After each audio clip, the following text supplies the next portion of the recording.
Hello students, कैसे हैं आप सब लोग? आई होप सो आप अच्छे होंगे। चलिए आज की आपकी क्लास स्टार्ट करते हैं। देखिए, पिछली क्लास में हमने पढ़ा था परासरण दाब, ठीक है।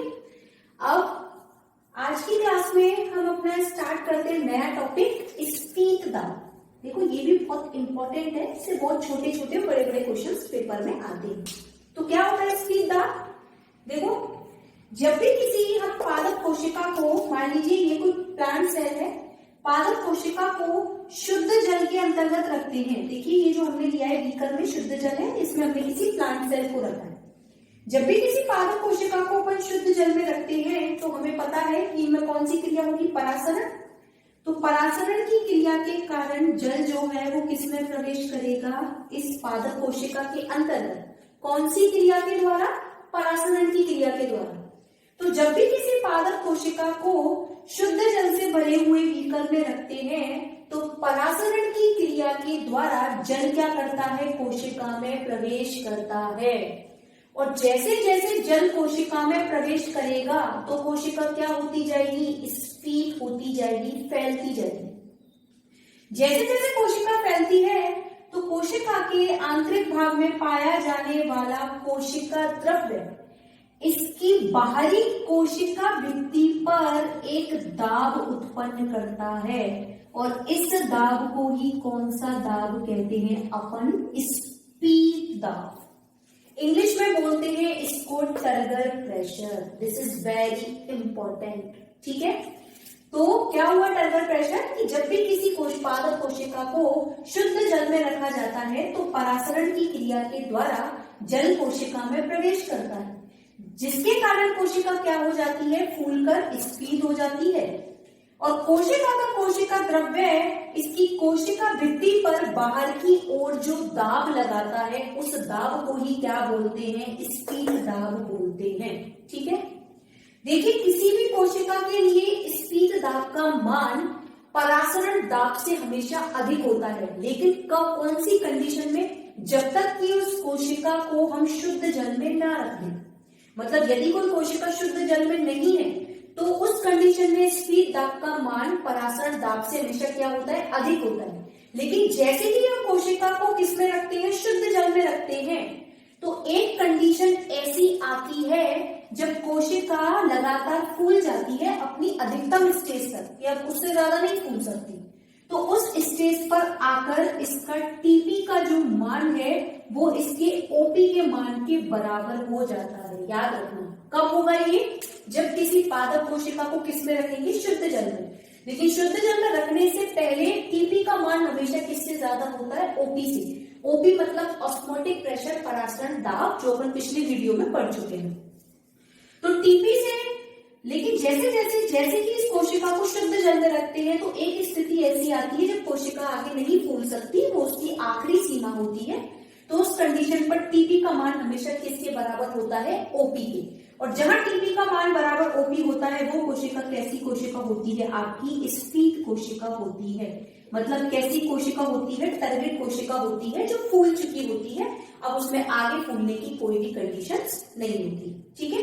तो ये था आपका स्पीड दाब। स्पीड दाब के बाद एक और दाब आता है जिसको बोलते हैं भित्ति दाब। इसी को हम इसको यही देखिए डिफाइन कर देती हूँ, भित्ति दाब या वॉल प्रेशर। ये क्या होता है? यदि कोशिका का कोशिका द्रव्य इसकी कोशिका भित्ति पर बाहर की तरफ दाब लगाता है, अंदर से बाहर, तो उसको तो क्या बोलते हैं? स्पीड दाब। इसके विपरीत यदि इसकी कोशिका भित्ति इसके कोशिका द्रव्य पर बाहर से कहां दाब लगाए? अंदर की तरफ, तो उस दाब को कौन सा दाब बोलते हैं? अपन भित्ति दाब। आगे समझ में कि जब कोशिका का कोशिका द्रव्य इसकी कोशिका भित्ति पर दाब लगाता है तो उसको तो क्या बोलते हैं? स्पीड दाब। लेकिन जब इसकी कोशिका भित्ति इसके कोशिका द्रव्य पर अंदर की तरफ दाब लगाती है तो उसको क्या बोलते हैं? भित्ति दाब या वॉल प्रेशर, ठीक है। तो ये था आपका स्पीड दाब। ये वेरी इंपॉर्टेंट टॉपिक है, इसको अच्छे से समझ लीजिएगा। पेपर में खूब सारे क्वेश्चन देखने को मिल जाएंगे छोटे छोटे, कि स्पीड दाब किसे कहते हैं, क्या होता है, ठीक है। अब आगे का अपन एक टॉपिक पढ़ते हैं, वो है आपका डीपीडी। आगे पढ़ते हैं अपन विसरण दाब न्यूनता। विसरण दाब न्यूनता, जिसको इंग्लिश में बोलते हैं अपन diffusion pressure deficient, short form में बोलते हैं अपन इसको डीपीडी, डिफ्यूजन प्रेशर डेफिशिएंट। ठीक है, देखिए क्या होता है डिफ्यूजन प्रेशर डेफिशिएंट। जब भी हम किसी, देखिए एक चीज याद रखिए, कभी भी शुद्ध जल का जो विसरण दाब होता है वो क्या होता है, हमेशा सर्वाधिक होता है, सबसे ज्यादा होता है। कैसा होता है, सर्वाधिक। लेकिन जब भी हम किसी शुद्ध जल में क्या मिला दें, विलय के कण, विलय के कण मिला दिए, मान लीजिए हमने उसमें ग्लूकोज मिला दिया, फ्रक्टोज मिला दिया, कोई भी विलय पदार्थ मिला दिया, जब भी किसी शुद्ध जल में विलय के कण मिला दिए जाते हैं तो उस शुद्ध जल के विसरण दाब में क्या आती है, कमी आती है। क्यों आएगी कमी, क्योंकि शुद्ध जल का विसरण दाब क्या होता है, सर्वाधिक होता है। अब ये भी मैंने बताया आपको। लेकिन शुद्ध जल में जैसे कि मैंने विलय के कण मिलाना स्टार्ट किया तो विलय के कण मिलाने से शुद्ध जल कैसा होता जाएगा, अशुद्ध होता जाएगा, और उसके विसरण दाब में क्या आती जाएगी, कमी आती जाएगी, रिड्यूस होता जाएगा। तो विसरण दाब में क्या आती है, उसकी कमी आती है। तो जो दाब उत्पन्न होता है या जो कमी उत्पन्न होती है, उस कमी को ही अपन क्या बोलते हैं, विसरण दाब न्यूनता, डीपीडी, डिफ्यूजन प्रेशर डेफिशिएंट। तो आया समझ में डीपीडी क्या होता है, कि जब भी किसी शुद्ध जल में विलय के कण मिला दिए जाते हैं तो शुद्ध जल के विसरण दाब में आई हुई कमी ही विसरण दाब न्यूनता कहलाती है। ठीक है, एक चीज याद रखना कि जो प्लांट्स होते हैं, पादपों में जल का प्रवाह हमेशा कम डीपीडी से अधिक डीपीडी की ओर होता है। अब इसका मतलब क्या है, एक बार समझ लीजिए। देखिए मान लीजिए मैंने कोई दो विलियन ली, दो प्लांट सेल ली, ये तो पहली वाली पादप कोशिका, ये दूसरी वाली पादप कोशिका। ठीक है, अब हम जब इसके अंदर डीपीडी का मान देखते हैं तो इसके डीपीडी का मान क्या होता है, कम होता है। लेकिन जब अपन यहाँ पर डीपीडी का मान देखते हैं तो यहाँ डीपीडी का मान क्या होता है, आपका ज्यादा होता है। ठीक है, तो बताइए पानी कहां से कहां जाएगा, फर्स्ट टू सेकंड सेल या सेकंड टू फर्स्ट। अभी अभी मैंने आपको ये लिखवाया कि पादपों में जल का प्रवाह कम डीपीडी से कहां होता है, अधिक डीपीडी की ओर। मतलब यहाँ पर पानी का ट्रांसफर कैसे होगा, फर्स्ट टू सेकंड सेल। मतलब पहली कोशिका से जो पानी है वो दूसरी कोशिका में क्या करेगा, प्रवेश करेगा। क्यों, क्योंकि डीपीडी का, जल का प्रवाह हमेशा प्लांट्स में कम डीपीडी से कहां होता है, अधिक डीपीडी की ओर। ठीक है, अब देखो क्योंकि डीपीडी एक कमी है, विसरण दाब में आई हुई कमी, इसलिए जो डीपीडी होती है वो हमेशा कैसी होती है, ऋणात्मक होती है। मतलब इसका मान हमेशा नेगेटिव होता है, याद रखना। तो डीपीडी का मान हमेशा कैसा होता है, ऋणात्मक होता है, और पादपों में जल का प्रवाह हमेशा कम डीपीडी से कहां होता है, अधिक डीपीडी की ओर होता है। ठीक है, देखिए डीपीडी के लिए एक फॉर्मूला आता है, डीपीडी मतलब diffusion pressure deficiency is equal to OP minus TP. इसको रट लेना, डीपीडी बराबर ऑस्मोटिक प्रेशर और टर्गर प्रेशर के अंतर के बराबर होती है। मतलब ऑस्मोटिक प्रेशर में से यदि टर्गर प्रेशर को घटा दिया जाए तो आपको क्या मिलेगी, डीपीडी। ठीक है, अब अपन एक स्पीड कोशिका को देखते हैं। एक स्पीड कोशिका को इंग्लिश में बोलते हैं टारगेट सेल। अभी अभी अपन टर्गर प्रेशर या फिर स्पीड दाब में पढ़कर आए थे कि किसी भी स्पीड कोशिका के लिए ओपी बराबर किसके होता है, टीपी के बराबर होता है। मैंने वह बताया था आपको कि ओपी का मान जो है, ऑस्मोटिक प्रेशर का मान जो है, वो हमेशा टर्गर प्रेशर के बराबर होता है। किसके लिए, एक स्पीड कोशिका के लिए जो अपनी आखिरी सीमा तक फूल चुकी है, वो नहीं फूल सकती। अब इस वैल्यू को यदि किसी स्पीड कोशिका के लिए अपन डीपीडी का मान निकालें तो स्पीड कोशिका के लिए डीपीडी बराबर क्या होगी, बताइए। देखिए ओपी माइनस टीपी है और ओपी बराबर टीपी है, तो टीपी की जगह में ओपी रख दूं, ओपी माइनस ओपी, तो डीपीडी बराबर क्या आ गई, 0। याद रखना, किसी भी स्फीत कोशिका के लिए, क्योंकि ओपी बराबर टीपी होने के कारण डीपीडी का मान हमेशा कैसा होता है, 0 होता है, नेग्लिजिबल होता है। डीपीडी हमेशा उसके लिए क्या होती है, 0 हो जाती है। तो ये चीज याद रखना कि किसी भी स्फीत कोशिका के लिए डीपीडी का मान क्या होता है, 0 हो जाता है। अब अपन चलते हैं एक श्लथ कोशिका। श्लथ कोशिका होती है पिचकी हुई सेल, मतलब जिसमें से पानी बाहर आ चुका है। इंग्लिश में बोलते हैं इसको फ्लैसिड सेल। फ्लैसिड सेल को जब अपन देखते हैं तो फ्लैसिड सेल में, अब मुझे बताओ क्या टर्गर प्रेशर होगा क्या? टर्गर प्रेशर या स्फीत दाब तो केवल जब होगा जब कोशिका पानी को बाहर से एब्जॉर्ब करेगी और एब्जॉर्ब करने के बाद फूल जाएगी। जब कोशिका फूली ही नहीं है, उसके अंदर पानी ही प्रवेश नहीं किया, तो क्या उसके अंदर कभी भी टीपी होगा क्या? नहीं होगा। तो एक श्लथ कोशिका के पास ऑस्मोटिक प्रेशर तो होता है लेकिन टीपी नहीं होता, ठीक है।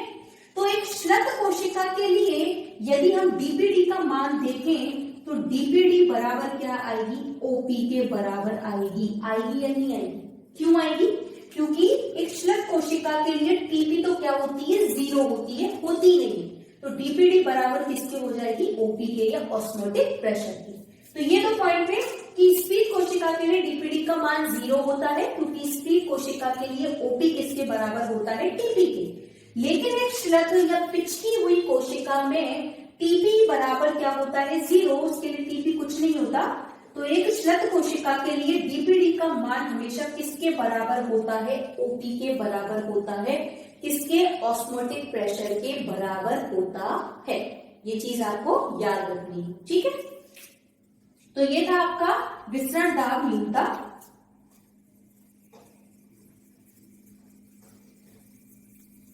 विसरण दाब न्यूनता के बाद एक नया टॉपिक पढ़ते हैं अपन, जल विभव। वेरी इंपॉर्टेंट टॉपिक, जल विभव। इंग्लिश में इसको बोलते हैं वाटर पोटेंशियल। क्या होता है वाटर पोटेंशियल? देखिए, मैंने बताया आपको कि जो जल के अणु होते हैं, जल के अणुओं के मध्य एक ऊर्जा पाई जाती है जिसको बोलते हैं अपन गतिज ऊर्जा या काइनेटिक एनर्जी। तो जल के अणुओं के मध्य पाई जाने वाली गतिज ऊर्जा ही उसकी क्या कहलाती है, जल विभव कहलाती है। जिसके कारण जल के अणु एक स्थान से दूसरे स्थान पर क्या करते हैं, मूवमेंट करते हैं, जाते हैं। या किसी निकाय के अंतर्गत या किसी निकाय से जल के बाहर निकलने की प्रवृत्ति को ही अपन क्या कहते हैं, उसकी जल विभव कहते हैं। देखो बच्चों, नोट्स की चिंता मत करना, नोट्स आपको मिल जाएंगे। कहीं आप ये सोच रहे हो कि मैम डायरेक्ट पढ़ाती जाती है और हम तो कुछ लिख नहीं पाते, नोट नहीं कर पाते, तो ऐसा कुछ नहीं है, आपको नोट्स मिल जाएंगे, ठीक है। तो जल विभव क्या है? जल के अणुओं के मध्य पाई जाने वाली गतिज ऊर्जा, जिसके कारण जल के अणु क्या करते हैं, मूवमेंट करते हैं, उसको उसका क्या कहते हैं, जल विभव कहते हैं। देखिए, जल विभव जो है एक ग्रीक भाषा का शब्द है, एक साइन से इसको क्या करते हैं, डिनोट किया जाता है। तो जल विभव को किससे डिनोट किया जाता है, साइन से डिनोट किया जाता है। और जल विभव की जो इकाई होती है वो होती है आपकी बार। याद रखना, मेगा पास्कल भी होती है। वैसे यहाँ तो अपन क्या पढ़ेंगे कि जल विभव की, आपकी बुक्स में दे रखा है कि जल विभव की इकाई क्या होती है, बार होती है। और एक बार बराबर होता है 0.987 ATM। ATM मतलब एटमॉस्फेरिक प्रेशर, मतलब हमारे अर्थ का एटमॉस्फेयर जो है उसमें लगाया जाने वाला प्रेशर, ठीक है। तो जल विभव, जल के अणुओं के मध्य की गतिज ऊर्जा को जल विभव कहते हैं, जिसे साइन से डिनोट किया जाता है। इसकी इकाई बार होती है और एक बार बराबर 0.987 ATM तक होता है, ठीक है। उसके बाद देखिए, जल विभव के घटक पढ़ते हैं अपन। कौन कौन से घटक होते हैं? तो जल विभव के 3 घटक होते हैं। सबसे पहला आता है आपका विलय विभव। विलय विभव, विलय को इंग्लिश में बोलते हैं सॉल्यूट। तो सॉल्यूट विलय जल विभव, तो सॉल्यूट वाटर पोटेंशियल, ये हो गया इंग्लिश में। क्या होता है?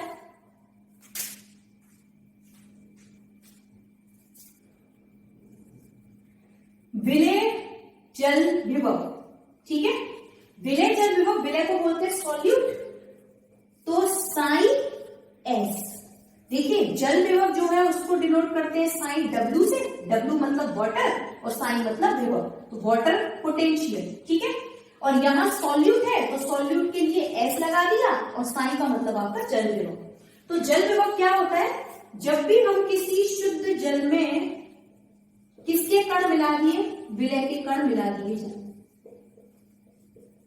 जब भी किसी शुद्ध जल में विलय के कण मिलाने पर उसके जल विभव में क्या आती है, कमी आ जाती है। जल विभव में आने वाली कमी क्या कहलाती है, आपकी सॉल्यूट वाटर पोटेंशियल कहलाती है। याद रखना, तो पहला घटक इसका जल विभव का पहला घटक कौन सा हुआ, विलय जल विभव, कि जब भी किसी शुद्ध जल के अंतर्गत या शुद्ध विलयन में विलय के कण मिला दिए जाते हैं तो विलय के कण मिलाने पर उसके जल विभव में क्या आती है, कमी आती है।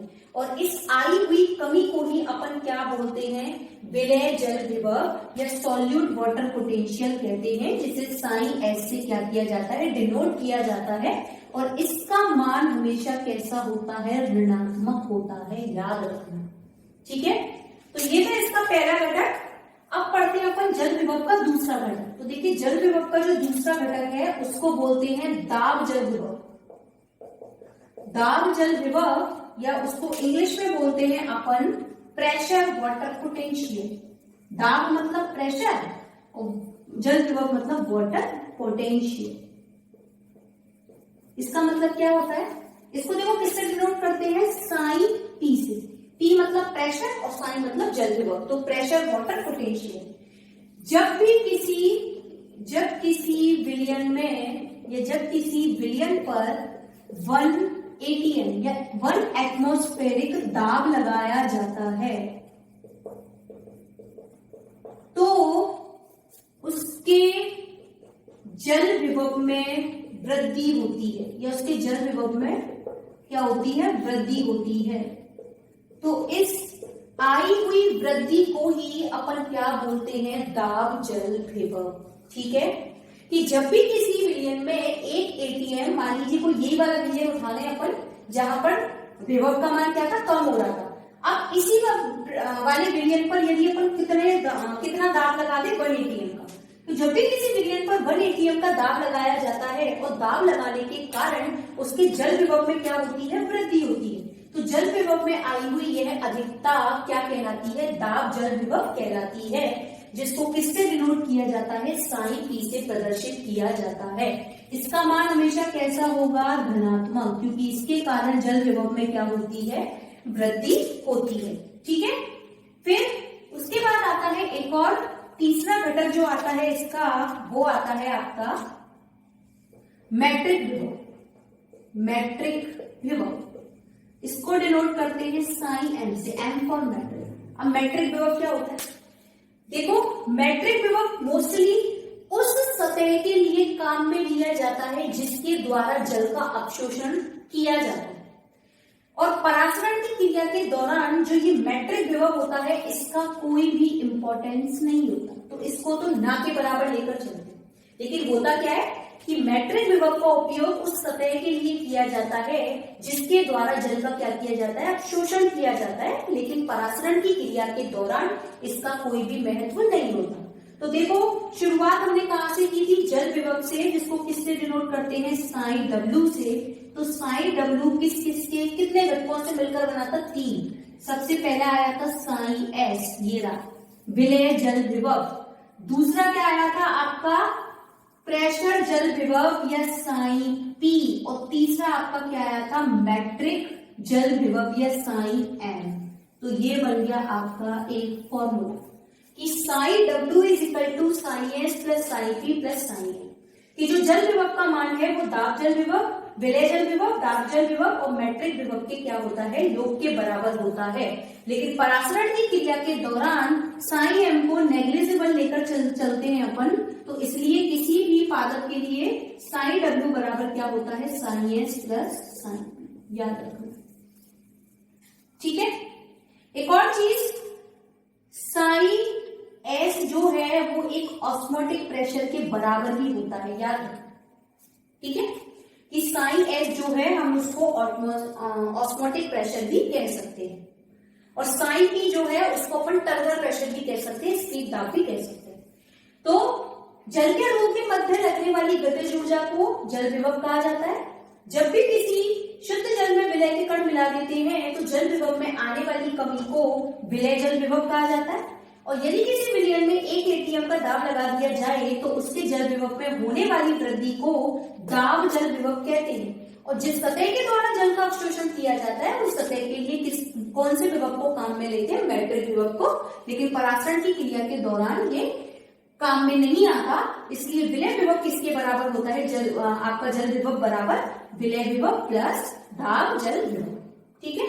एक और चीज, पादपों में जल का प्रवाह हमेशा याद रखना कि प्लांट्स में जल का प्रवाह हमेशा अधिक वाटर पोटेंशियल से कम वाटर पोटेंशियल की तरफ होता है। अभी अपन डीपीडी में पढ़ के आए थे कि पादपों में जल का प्रवाह कम डीपीडी से अधिक डीपीडी की ओर होता है, लेकिन यहाँ ऐसा नहीं होता। यहाँ याद रखना कि पादपों में जल का प्रवाह अधिक जल विभव से कहाँ होता है? कम जल विभव की ओर। मतलब दो प्लांट्स लिए, एक का जल विभव ज्यादा है दूसरे का कम है, तो पानी कहां से कहां जाएगा? हमेशा अधिक वाले से कहां जाएगा? कम की तरफ। ठीक है।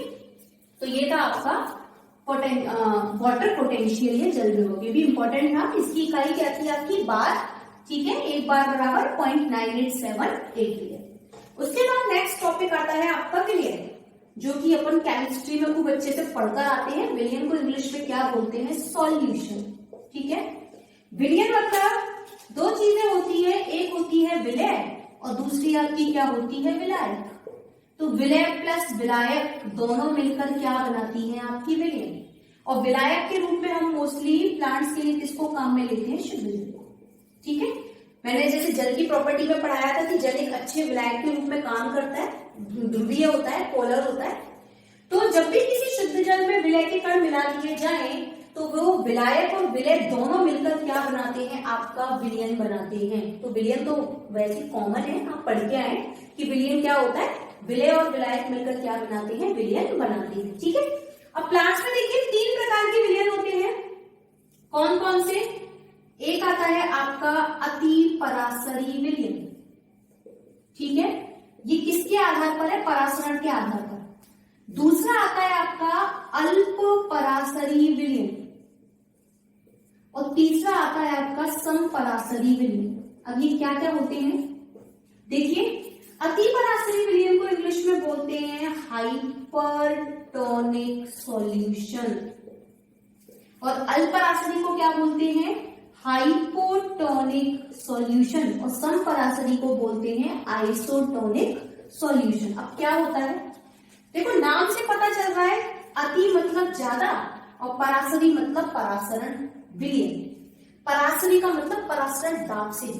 तो ऐसा विलयन, एक डायग्राम बना के मैं आपको बताती हूँ। मान लीजिए ये कोई विलयन है, इसके अंदर मान लीजिए आपकी कोई प्लांट सेल रखी हुई है, ये हो गई आपकी पादप कोशिका, और ये कोई विलयन।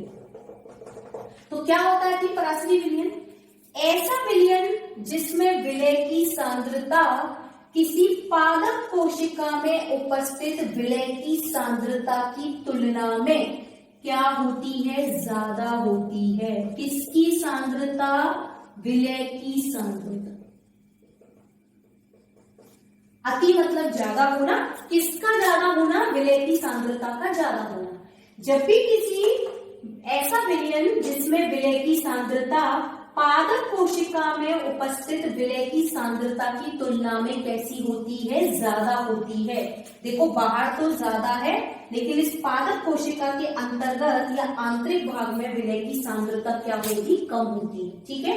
तो ऐसे विलयन को कौन सा विलयन कहते हैं? अति परासरी विलयन कहते हैं। अब एक एक्सपेरिमेंट हमने किया, यहाँ पर देखिए, हमने कोई एक अति परासरी विलयन लिया जिसमें विलय की सांद्रता क्या होगी? ज्यादा होगी, और उस विलयन में हमने किसको रख दिया? एक पादप कोशिका को रख दिया जिसमें विलय की सांद्रता क्या होगी? कम होगी। अब बताओ मुझे कि परासरण की क्रिया कैसे होगी, कहां से कहां होगी और कौन सा परासरण होगा? देखिए हमने 2 तरीके के परासरण पढ़े थे, अंतः परासरण और एक था बहिः परासरण। तो अंतःपरासरण तो वो था कि जिसमें पादप कोशिका में जल अंदर प्रवेश करता है, और बहिःपरासरण वो था जब किसी पादप कोशिका से जल बाहर निकलता है। तो यहाँ कौन सा परासरण होगा? तो इधर देखिए, बाहर देखा हमने कि सांद्रता ज्यादा है विलय की, और अंदर देखा कि विलय की सांद्रता कैसी है? कम है। अब मैंने आपको बताया था कि पादपों में जल का प्रवाह हमेशा कम विलय की सांद्रता से काम होता है अधिक विलय की सांद्रता की ओर। या एक और चीज बताई थी मैंने कि जब विलय की सांद्रता यहाँ ज्यादा है तो ऑब्वियसली पानी की मात्रा यहाँ क्या होगी? कम होगी। होगी कि नहीं?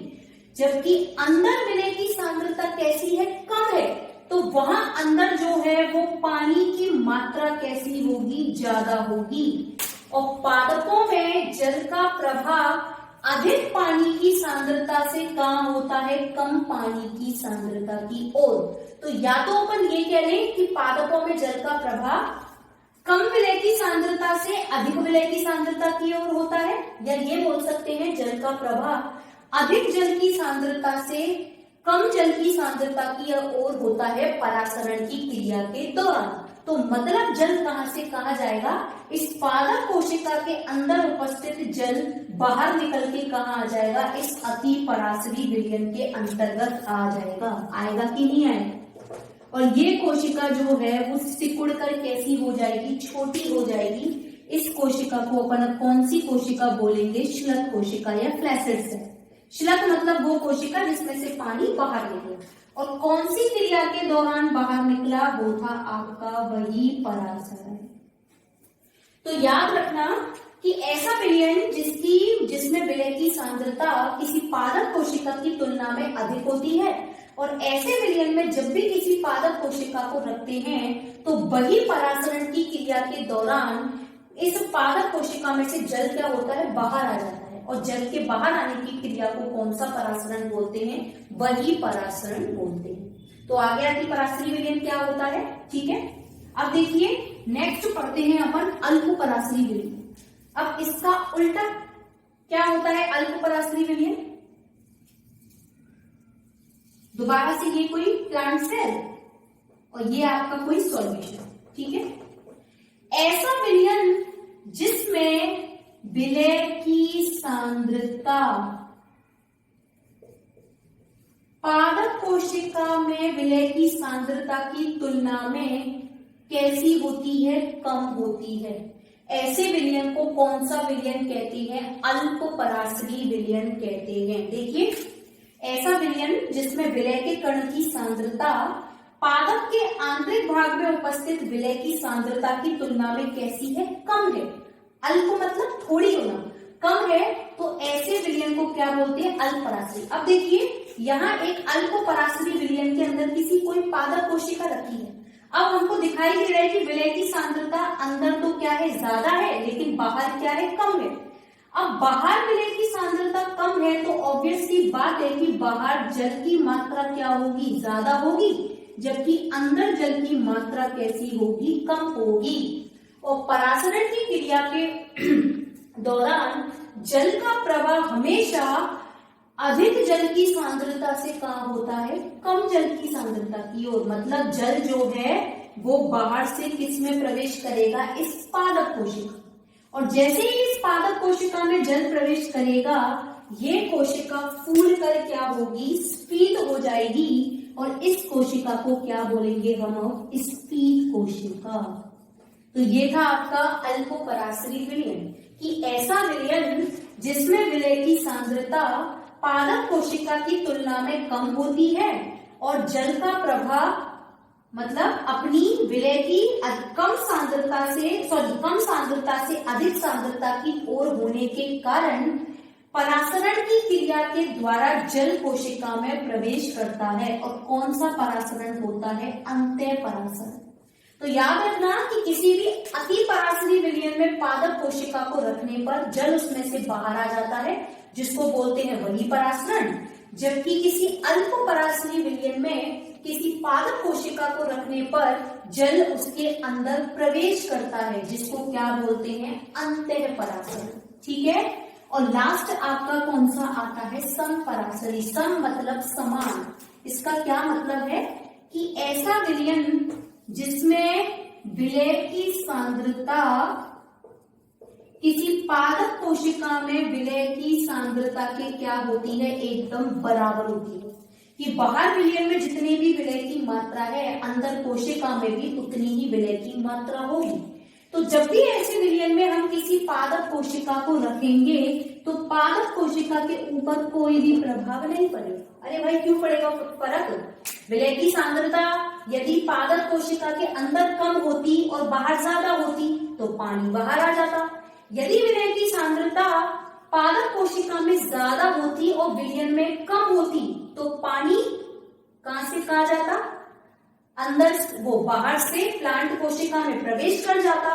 लेकिन अब दोनों ही तरफ विलय की सांद्रता कैसी है, बराबर है। तो क्या कोशिका पर कोई फर्क पड़ेगा? कोई भी फर्क नहीं पड़ेगा, कोशिका जैसी है वो एज इट इज रहेगी। तो ऐसा विलयन जिसमें विलय की सांद्रता पादप कोशिका में विलय की सांद्रता के बराबर होती है, इक्वल होती है, ऐसे विलयन को कौन सा विलयन बोलते हैं अपन? समपराशरी विलयन बोलते हैं। ठीक है, तो ये थे आपके तीनों विलयन, अतिपराशरी विलयन, अल्पपराशरी विलयन और तीसरा कौन सा था आपका? समपराशरी विलयन। अब देखिए ये विलयन पढ़ाने का मेरा मतलब क्या था। एक क्रिया आती है पेपर में, जीव द्रव्य संकुचन। जीव द्रव्य संकुचन, इंग्लिश में इसको बोलते हैं प्लाज्मोलाइसिस। जीव द्रव्य संकुचन या प्लाज्मोलाइसिस क्या होता है? देखिए ये कोई पादप कोशिका है,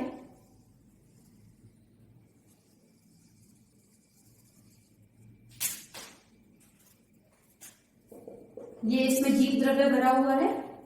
अंदर मान लीजिए ये वैक्यूल है, रिक्तिका है, ये इसका जीव द्रव्य हो गया और सबसे बाहरी प्लांट सेल है तो ये इसकी कौन सी भित्ति हो गई? कोशिका भित्ति हो गई। ठीक है, अब इसको हमने रख दिया किसी विलयन में, और विलयन कौन सा विलयन है? वो आपका अतिपराशरी विलयन। अतिपराशरी विलयन। अभी अभी अपन पढ़कर आए कि अतिपराशरी विलयन में विलय की सांद्रता इस पादप कोशिका की तुलना में कैसी होगी? ज्यादा होगी। तो ज्यादा होने के कारण परासरण की क्रिया कहां से कहां होगी? प्लांट टू सॉल्यूशन, मतलब पादप कोशिका में से जल कहां आ जाएगा? बाहर निकल के इस विलयन में आएगा कि नहीं आएगा? क्योंकि अंदर विलय की सांद्रता कम है और बाहर जबकि कैसी है? ज्यादा है। तो जब भी किसी पादप कोशिका को अतिपराशरी विलयन में रखा जाता है तो रखने पर क्या होता है? बहिर्परासरण की क्रिया के कारण जल जो है वो कोशिका में से बाहर आ जाता है।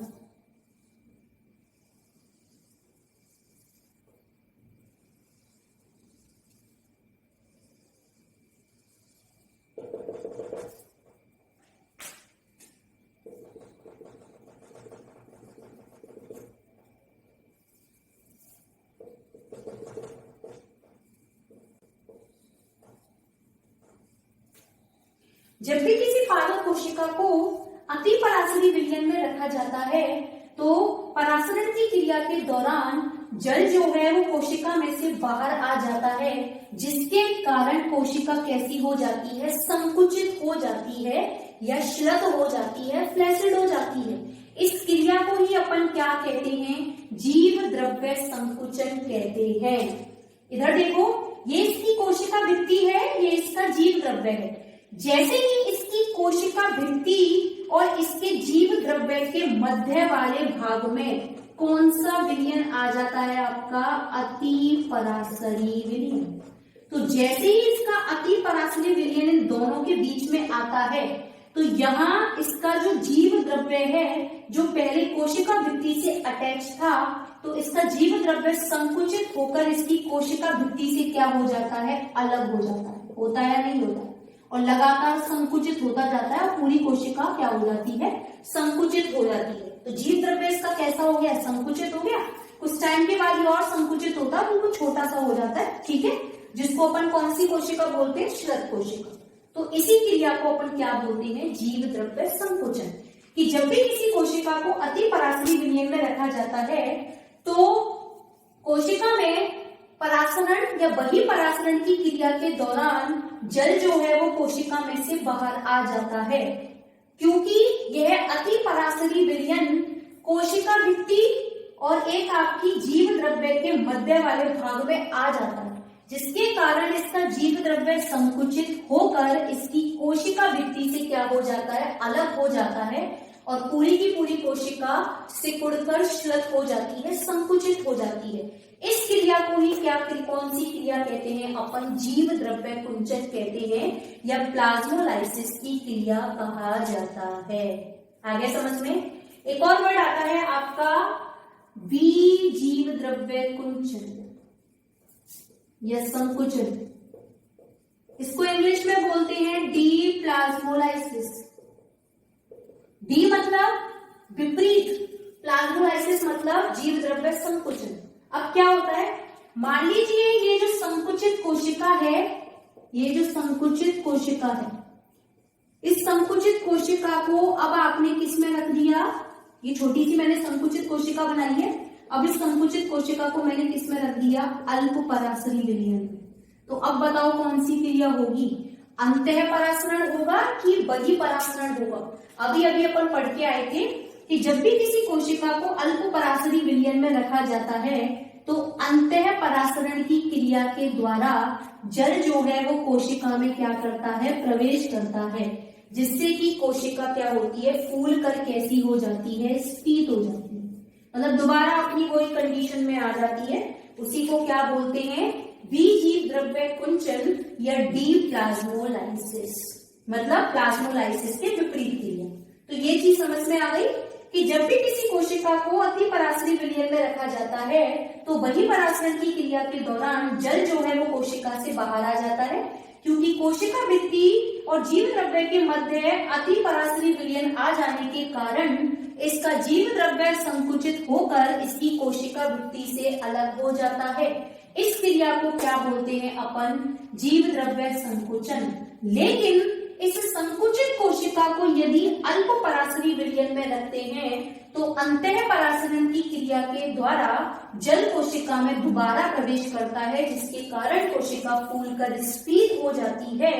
तो इस क्रिया को क्या कहते हैं, जीव द्रव्य संकुचन या फिर डीप्लाज्मोलाइसिस।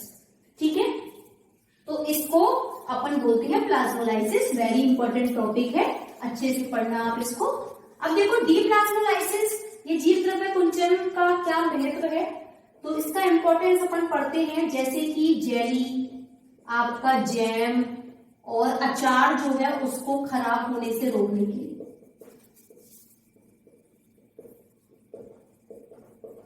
खराब होने से रोकने के लिए कौन सी क्रिया अपनाई जाती है, जीव द्रव्य कुंचन। देखिए जेली हुआ, जैम हुआ, अचार हुआ, हमें पता है कि इन सब में विलय की सांद्रता कैसी होगी, ऑब्वियस सी बात है ज्यादा होगी। अब यहाँ पर कोई बैक्टीरिया आ जाए या मान लीजिए कोई सूक्ष्म जीव आ गया, कहां पर, जैम, जेली और अचार के ऊपर, तो लेकिन अब सूक्ष्म जीव में अपन देखेंगे कि विलय की मात्रा कैसी होगी, ऑब्वियस सी बात है कम होगी। ठीक है, जैम, जेली और अचार में विलय की मात्रा कैसी होती है, ज्यादा होती है, लेकिन सूक्ष्म जीव की जो कोशिका है उसमें विलय की मात्रा क्या होती है, कम होती है। तो पानी कहां से कहां जाएगा, इस बैक्टीरियल सेल से निकलकर यह जैम, जेली और अचार में प्रवेश करेगा, करेगा या नहीं करेगा, क्यों, कौन सी क्रिया होगी, बहिर्परासरण, कम विलय की सांद्रता से अधिक विलय की सांद्रता की ओर। जब जीवाणु कोशिका में बहिर्परासरण होगा तो जीवाणु कोशिका तो मृत हो जाएगा, जब उसमें से भाई पानी बाहर आ जाएगा, उसकी कोशिका रप्चर हो जाएगी, फट जाएगी, तो क्या सूक्ष्म जीव बचेगा, नहीं बचेगा। तो किसी भी जेली, जैम या अचार को खराब होने से रोकने के लिए कौन सी क्रिया अपनाई जाती है, जीव द्रव्य संकुचन की क्रिया अपनाई जाती है। ऐसे ही मछली या जो मांस होते हैं उसको नमक लगाकर उनको जीव द्रव्य कुंचन की क्रिया के द्वारा क्या किया जाता है, बचाया जाता है। ठीक है, साथ ही पादपों में जो परासरण की क्रिया होती है उसको नियंत्रण, परासरण का नियंत्रण करने के लिए भी जीव द्रव्य कुंचन विधि जो है काम में ली जाती है। तो ये इसका कुछ महत्व था कि जीव द्रव्य कुंचन काम आता है, जैम, जेली, अचार को सूक्ष्म जीवों से बचाने के लिए, और आपका मछली व मांस पर नमक लगाकर इस क्रिया के द्वारा उनको सुरक्षित रखा जा सकता है और पादपों में परागण की क्रिया के अध्ययन में भी यह विधि काम में आती है। तो ये थे आपके टॉपिक कौन कौन से। हमने क्या क्या पढ़ा, विलय विभव, जल विभव आपका डीटीडी, टर्गर प्रेशर, एक आपका जीव द्रव्य कुंचन और एक आपकी सॉल्यूशन। ठीक है,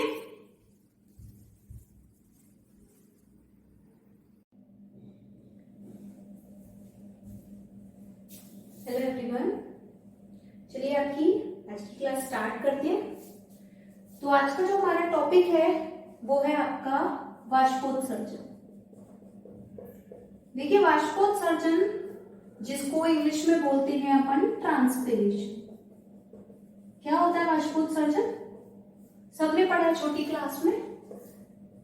पादपों की पत्तियों से जल का वाष्प के रूप में उत्सर्जन। देखिए हम सबको पता है कि जो प्लांट्स हैं उनको जल की रिक्वायरमेंट होती है।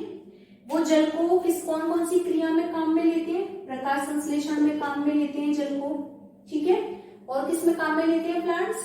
प्रकाश संश्लेषण के साथ साथ प्लांट्स अपनी विभिन्न उपापचयी क्रियाओं के अंतर्गत भी काम में लेते हैं। उपापचयी क्रियाओं में भी जल को काम में लेते हैं। साथ ही प्लांट्स जो है वो अपनी वृद्धि में ग्रोथ करने के लिए भी उनको पानी की क्या होती है? जरूरत होती है। तो पादपों को भिन्न भिन्न क्रियाओं करने के लिए जल की आवश्यकता होती है। तो पादपों में उपस्थित पत्तियों में से जल का वाष्प के रूप में, वेपर्स के रूप में या वाष्प के रूप में वायुमंडल में चले जाना, वह क्रिया क्या कहलाती है? आपका वाष्पोत्सर्जन कहलाती है।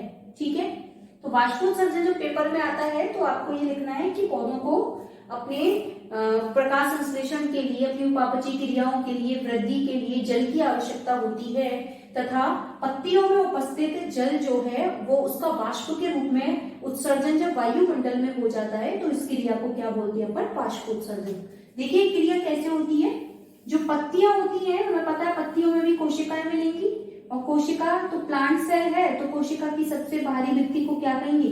कोशिका भित्ति या सेल वॉल। ठीक है, तो अपन यहाँ पर देखते हैं कि सेल वॉल का जो जल विभव होता है वो बाहरी जो वायुमंडल है, ये आपका वायुमंडल है, एटमॉस्फेयर, वायुमंडल के जल विभव की तुलना में कैसा हो जाता है? ज्यादा हो जाता है। और ये कैसा रहता है? कम। मैंने आपको बताया था कि पादपों में जल का प्रवाह हमेशा अधिक जल विभव से कहाँ होता है? कम जल विभव की तरफ। तो पत्तियों की कोशिका भित्ति का जल विभव जब वायुमंडल के जल विभव की तुलना में अधिक हो जाता है तो पत्तियों से ये जो जल है वो वाष्प के रूप में कहाँ चला जाता है? वायुमंडल में चला जाता है, जिस प्रोसेस को अपन क्या बोलते हैं? वाष्पोत्सर्जन कहते हैं। ठीक है, फिर आते हैं अपन वाष्पोत्सर्जन के प्रकार। कौन कौन सा वाष्पोत्सर्जन होता है? देखिए जब अपन वाष्पोत्सर्जन के प्रकार देखते हैं तो मेनली 3 प्रकार का वाष्पोत्सर्जन होता है। पहला आता है उपचर्मीय वाष्पोत्सर्जन, इसको इंग्लिश में क्यूटिकुलर ट्रांसपिरेशन भी कहते हैं। अब देखो क्यूटिकुलर ट्रांसपिरेशन क्या होता है। देखो जो पत्तियां, बहुत से प्लांट्स हैं जिनकी पत्तियां व तने की बाहरी सतह पर एक मोमी आवरण पाया जाता है। मोम से बना हुआ आवरण, फैटी एसिड्स, मोमी आवरण पाया जाता है जिसे अपन क्या कहते हैं? क्यूटिन कहते हैं। क्या कहते हैं? क्यूटिन। ठीक है, जो कि जलरोधी आवरण होता है, क्यूटिन पाया जाता है। तो पत्तियां एवं तने पर पाए जाने वाले मोमी आवरण को क्या कहते हैं? क्यूटिन कहते हैं, जिससे लगभग 5 से 10% जल की हानि होती है या जल वाष्प के रूप में क्या होता है? उत्सर्जित होता है। तो ऐसे वाष्पोत्सर्जन को क्या बोलते हैं अपन? उपचर्मीय वाष्पोत्सर्जन या क्यूटिकुलर ट्रांसपिरेशन। ठीक है, दूसरा आता है आपका वातरंध्रीय वाष्पोत्सर्जन। इंग्लिश में इसको बोलते हैं लेंटिकुलर ट्रांसपिरेशन। देखिए क्या होता है। देखिए वातरंध्र क्या होते हैं? फल व तने की सतह पर एक रंध्र समान संरचनाएं पाई जाती हैं। किस किस पर? फल तथा तने की सतह पर रंध्र समान पाई जाने वाली संरचनाओं को अपन क्या बोलते हैं? वात रंध्र बोलते हैं, जिनसे लगभग 1% पानी जल या 1% जो वाटर है वो वाष्प के रूप में कहाँ चला जाता है? वायुमंडल में चला जाता है। तो इस वाष्पोत्सर्जन को कौन सा वाष्पोत्सर्जन कहेंगे अपन? वात रंध्रीय वाष्पोत्सर्जन। ठीक है। और जो तीसरे नंबर का वाष्पोत्सर्जन आता है वो सबसे मेन है, वो आता है आपका रंध्रीय वाष्पोत्सर्जन, जिसको इंग्लिश में बोलते हैं स्टोमेटल ट्रांसपीरेशन। क्या होता है ये?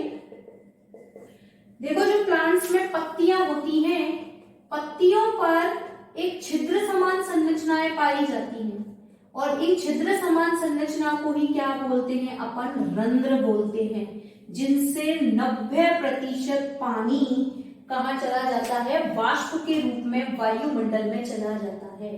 तो मोस्टली वाष्पोत्सर्जन किस में पाया जाता है? पत्तियों में उपस्थित रंध्र या छिद्रों के द्वारा, जिन्हें अपन क्या बोलते हैं? स्टोमेटा, जिनसे 90% पानी वाष्प के रूप में कहाँ चला जाता है? वायुमंडल में चला जाता है। तो ऐसे वाष्पोत्सर्जन को क्या, कौन सा वाष्पोत्सर्जन बोलते हैं अपन? रंध्रीय वाष्पोत्सर्जन। तो 3 प्रकार के होते हैं, उपचरणीय वाष्पोत्सर्जन, वात रंध्रीय वाष्पोत्सर्जन, और तीसरा आपका कौन सा था? रंध्रीय वाष्पोत्सर्जन। ठीक है। नेक्स्ट टॉपिक आता है वाष्पोत्सर्जन में। देखो, नोट्स की चिंता मत करना, नोट्स मिल जाएंगे आपको इन सबके। अब नेक्स्ट टॉपिक आता है वाष्पोत्सर्जन में कि वाष्पोत्सर्जन को प्रभावित करने वाले कारक, कि कौन कौन से कारक हैं जो वाष्पोत्सर्जन को प्रभावित करते हैं। तो फर्स्ट ऑफ ऑल आता है टेम्परेचर या तापमान।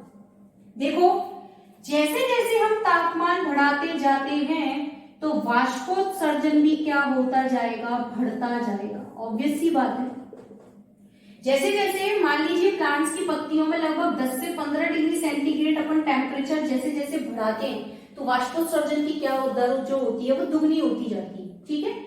साथ ही जब टेम्परेचर, बहुत ज्यादा टेम्परेचर जब प्लांट्स का हो जाता है, मतलब जब तापमान बहुत ज्यादा, पत्तियों की सतह का तापमान बढ़ जाता है, तो पत्तियों में जल अवशोषण की जो दर है वो वाष्पोत्सर्जन की तुलना में क्या होती जाती है? कम होती जाती है। और वाष्पोत्सर्जन की दर क्या होती जाती है? बढ़ती जाती है, जिसके कारण ही पौधे क्या हो जाते हैं? मुरझा जाते हैं। ठीक है। तो तापमान बढ़ने पर वाष्पोत्सर्जन क्या होता है? हमेशा बढ़ता है। दूसरा आता है प्रकाश। देखो, प्रकाश का काल या प्रकाश की तीव्रता बढ़ने पर भी वाष्पोत्सर्जन की दर क्या होती है? बढ़ती है। मान लीजिए पत्तियां हैं, यदि प्रकाश की मात्रा बढ़ा दी जाए तो ऑब्वियस सी बात है कि पत्तियों का टेम्परेचर भी बढ़ जाएगा, और पत्तियों का टेम्परेचर बढ़ेगा तो जैसे जैसे तापमान बढ़ेगा प्रकाश की उपस्थिति में, तो पत्तियों से जल की हानि भी क्या होती जाएगी? बढ़ती जाएगी। तो प्रकाश की तीव्रता बढ़ने पर भी वाष्पोत्सर्जन की दर क्या होती है? बढ़ती है। तीसरा आता है वायु। यदि वायु की गति बढ़ा दें, या वायु जो है उसका मूवमेंट यदि तेज हो जाए, तब भी वाष्पोत्सर्जन की दर क्या होती जाती है? बढ़ती जाती है। मतलब वायु की तीव्र गति होने पर वाष्पोत्सर्जन की दर हमेशा क्या होती है? बढ़ती है। ठीक है। तो आपने टेम्परेचर बढ़ा दिया तो भी वाष्पोत्सर्जन की दर बढ़ेगी, प्रकाश की अवधि बढ़ाने पर भी वाष्पोत्सर्जन की दर बढ़ती है, वायु की तीव्रता बढ़ाने पर भी वाष्पोत्सर्जन की दर बढ़ती जाती है। तो ये तो कुछ थे इसके बाह्य कारक जो कि वाष्पोत्सर्जन को क्या करते हैं? प्रभावित करते हैं। अब प्रभावित करने वाले कुछ आंतरिक कारक भी अपन देखते हैं। देखिए, जैसे फर्स्ट ऑफ ऑल आता है आपका पत्ती का क्षेत्रफल। देखिए, नॉर्मल सी बात है, यदि पत्ती आकार में बड़ी है तो उसका क्षेत्रफल भी अधिक होगा, और जितना ज्यादा क्षेत्रफल अधिक होगा वो वाष्पोत्सर्जन करने के लिए उतनी ही ज्यादा क्या सतह प्रोवाइड कराएगी। तो जिस पत्तियों का क्षेत्रफल क्या होगा? अधिक होगा, तो अधिक क्षेत्रफल वाली पत्तियों में वाष्पोत्सर्जन की दर भी कैसी होगी? ऑब्वियस सी बात है, अधिक होगी। लेकिन जिन पत्तियों का क्षेत्रफल कम होगा वहां वाष्पोत्सर्जन की दर क्या होगी? कम होगी। यही कारण है कि मरुस्थलीय क्षेत्र में पाई जाने वाली पत्तियां आकार में छोटी होती हैं, क्योंकि उनका क्षेत्रफल क्या होता है, कम होता है, और क्षेत्रफल कम होने के कारण ही उनमें वाष्पोत्सर्जन की दर भी क्या होती है, आपकी कम होती है। ठीक है। दूसरा आता है आपका पत्ती की संरचना। यदि पत्ती की अपन संरचना देखें तो कई बार हमको देखने को मिलता है कि पत्तियों की संरचना में जो रंध्र होते हैं वो धसे हुए रहते हैं। आपने देखा होगा कि जो मरुस्थलीय भाग में पाई जाने वाली पत्तियां होती हैं उनमें जो रंध्र या स्टोमेटा मिलते हैं वो अंदर धसे हुए होते हैं, अंतर कोशिकीय अवकाशों में। क्यों? क्योंकि जब रंध्र अंदर की तरफ धसे हुए होंगे तो वाष्पोत्सर्जन की दर भी क्या होगी, कम होगी। ठीक है। साथ ही उनकी जो उपचर्म होती है, जो क्यूटिन की बनी थी, वो भी कैसी होती है, मोटी होती है। जितनी ज्यादा उपचर्म मोटी होगी वो जल को बाहर निकलने से उतना ही क्या करेगी, रोकेगी। ठीक है। तो पत्तियों में यदि धसे हुए रंध्र पाए जाते हैं या उनकी उपचर्म मोटी होती है तो ऐसी कंडीशन में भी वाष्पोत्सर्जन की दर क्या होती जाती है, कम होती जाती है। ठीक है। फिर आते हैं अपन पादप की आयु, प्लांट्स की एज। देखिए जो नवोद्भिद पादप होते हैं, नवोद्भिद का मतलब है ऐसा बीज जिसमें से मूलांकुर प्रांकुर निकलने के बाद मूलांकुर से एक छोटी सी जड़ बनती है और प्रांकुर से एक छोटा सा तना बनता है, मतलब नन्हा पादप। एक छोटा इनिशियल जो प्लांट की स्टेज होती है उसको अपन क्या बोलते हैं, नवोद्भिद पादप। तो जब अपन ने देखा कि पौधे की आयु के अकॉर्डिंग तो जो नवोद्भिद या सीडलिंग पादप होता है उनमें वाष्पोत्सर्जन की दर कैसी होती है, बहुत कम होती है। लेकिन जो परिपक्व पादप होते हैं, मतलब जो मैच्योर प्लांट्स होते हैं, वयस्क पादप होते हैं, एडल्ट प्लांट्स होते हैं, उनमें वाष्पोत्सर्जन की दर जो होती है वो बहुत तेजी से होती है। ठीक है। मतलब इनमें तो धीमी होती है, इनमें नवोद्भिद पादपों में होती है, लेकिन कैसी होती है, धीमी होती है। लेकिन जो मैच्योर प्लांट्स होते हैं उनमें वाष्पोत्सर्जन की दर क्या होती है, बहुत ज्यादा होती है। लेकिन जो वृद्ध पादप होते हैं, मतलब जो ओल्ड प्लांट्स होते हैं, वृद्ध हो जाते हैं, बहुत आयु के जो प्लांट्स होते हैं उनमें वाष्पोत्सर्जन की दर कैसी होती है, आपकी धीमी होती है। ठीक है। तो ये कुछ कारक थे कि पत्ती का क्षेत्रफल अधिक होगा तो वाष्पोत्सर्जन की दर अधिक होती है और पत्ती का क्षेत्रफल कम होगा तो वाष्पोत्सर्जन की दर कम होती है। नवोद्भिद पादपों में धीमी होती है, परिपक्व में बहुत तेज होती है, जबकि जो वृद्ध पादप होते हैं उनमें वाष्पोत्सर्जन की दर जो होती है वो बहुत कम होती है। और प्लांट जो है यदि उनमें रंध्र धसे हुए होते हैं तब भी वाष्पोत्सर्जन की दर कम होती है, लेकिन यदि और उनकी उपचर्म भी मोटी होती है तब भी वाष्पोत्सर्जन की दर क्या होती है, आपकी कम हो जाती है। अब आते हैं वाष्पोत्सर्जन के उपयोग की, हमको वाष्पोत्सर्जन कहां कहां उपयोग में आता है। तो सबसे पहला देखो इसका उपयोग आता है जल अवशोषण में।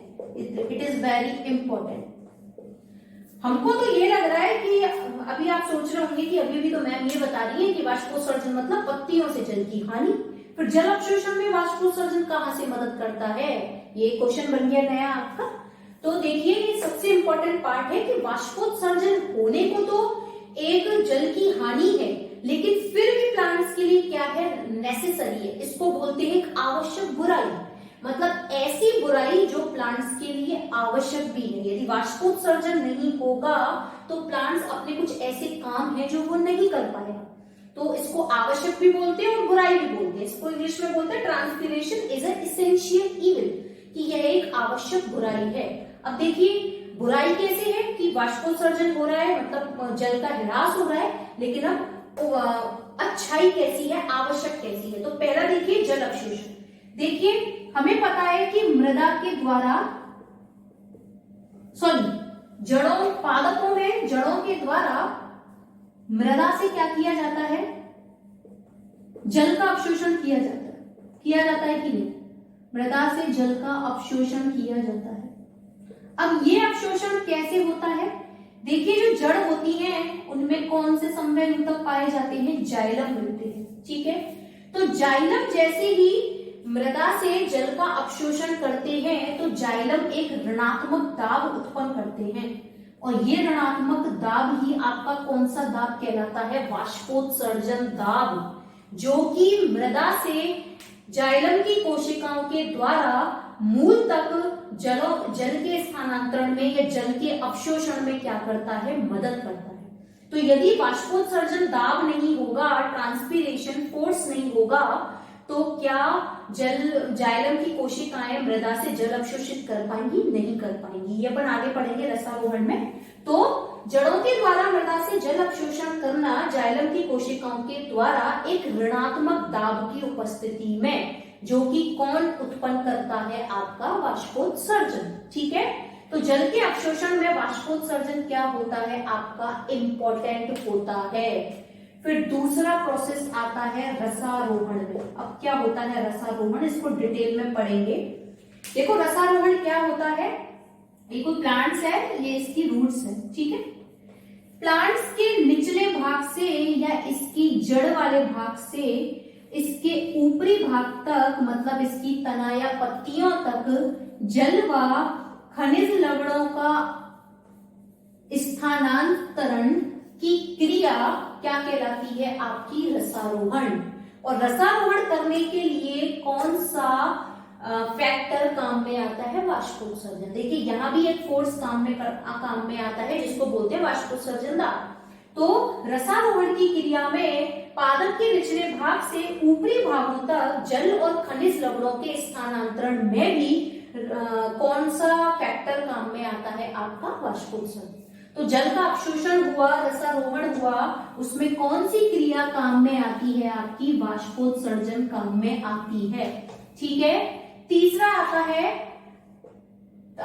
सतही तापमान को कम करना। देखो कैसे तापमान कम करना, किसका, पत्तियों। देखो कैसे, ये देखिए पत्तियां हैं, पत्तियों में ये जो वाष्पोत्सर्जन है एक प्रभाव उत्पन्न करता है, इसको बोलते हैं शीतलन प्रभाव। शीतलन प्रभाव का मतलब है वह सतह जिसका तापमान कम हो जाए, और कम हो जाने के बाद वो जो ठंडी हो जाती है, ठीक है, उसको क्या बोलते हैं, शीतलन प्रभाव। क्या होता है पत्तियों में जैसे जैसे वाष्पोत्सर्जन होता है, तो प्रति ग्राम वाष्पीकृत जल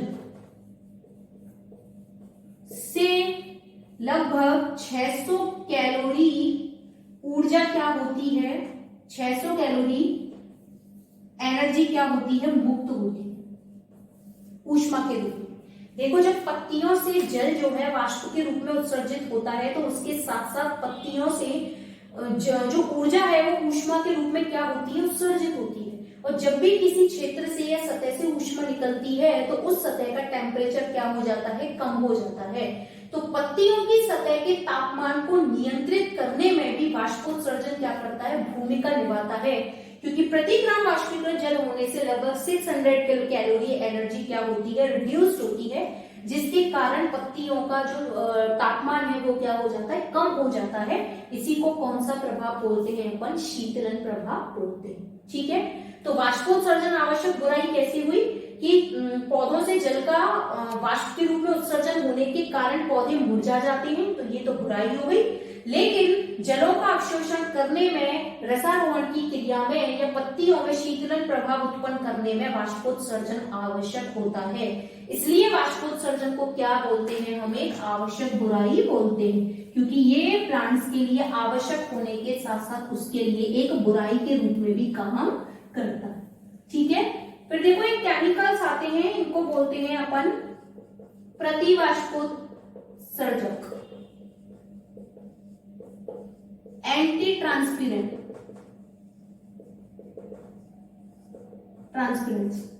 ऐसे केमिकल्स या रासायनिक पदार्थ जो कि वाष्पोत्सर्जन को क्या कर दे, कम कर दे। मतलब पत्तियों की सतह पर पाए जाने वाले ऐसे आपके पत्तियों की सतह पर पाए जाने वाले ऐसे रंगीन एवं पारदर्शी, पाए जाने वाले ऐसे रंगीन व पारदर्शी पदार्थ जो कि क्या करें, वाष्पोत्सर्जन को क्या कर देते हैं, कम कर देते हैं। उन केमिकल्स को अपन क्या बोलते हैं, प्रतिवाष्पोत्सर्जक पदार्थ। जैसे कि आपका सिलिकॉन ऑयल, सिलिकॉन का तेल आपका, ठीक है, एक आपका पीएमए, पीएमए मतलब फिनाइल मर्क्यूरिक एसिड। ठीक है, तो ये ऐसे कुछ रंगीन पारदर्शी पदार्थ होते हैं जो पत्तियों की सतह पर पाए जाते हैं, जो कि आपकी ऑक्सीजन और आपकी CO2 इन दोनों गैसों के लिए तो पारगम्य होते हैं, लेकिन किसके लिए अपारगम्य होंगे? जलवाष्प के लिए। जलवाष्प के लिए अपारगम्य होने के कारण ये वाष्पोत्सर्जन की क्रिया को क्या कर देते हैं? रिड्यूस कर देते हैं, कम कर देते हैं। तो इनको अपन क्या बोलते हैं? प्रतिवाष्पोत्सर्जक पदार्थ। ठीक है, जैसे सिलिकॉन का तेल पीएमए, पीएमए मतलब फिनाइल मर्क्यूरिक एसिड। ठीक है, उसके बाद देखिए वाष्पोत्सर्जन के बाद जो नया टॉपिक अपन पढ़ते हैं वो आता है आपका बिंदु स्त्राव, गटेशन। इंग्लिश में इसको बोलते हैं बिंदु स्त्राव को गटेशन। क्या होता है गटेशन?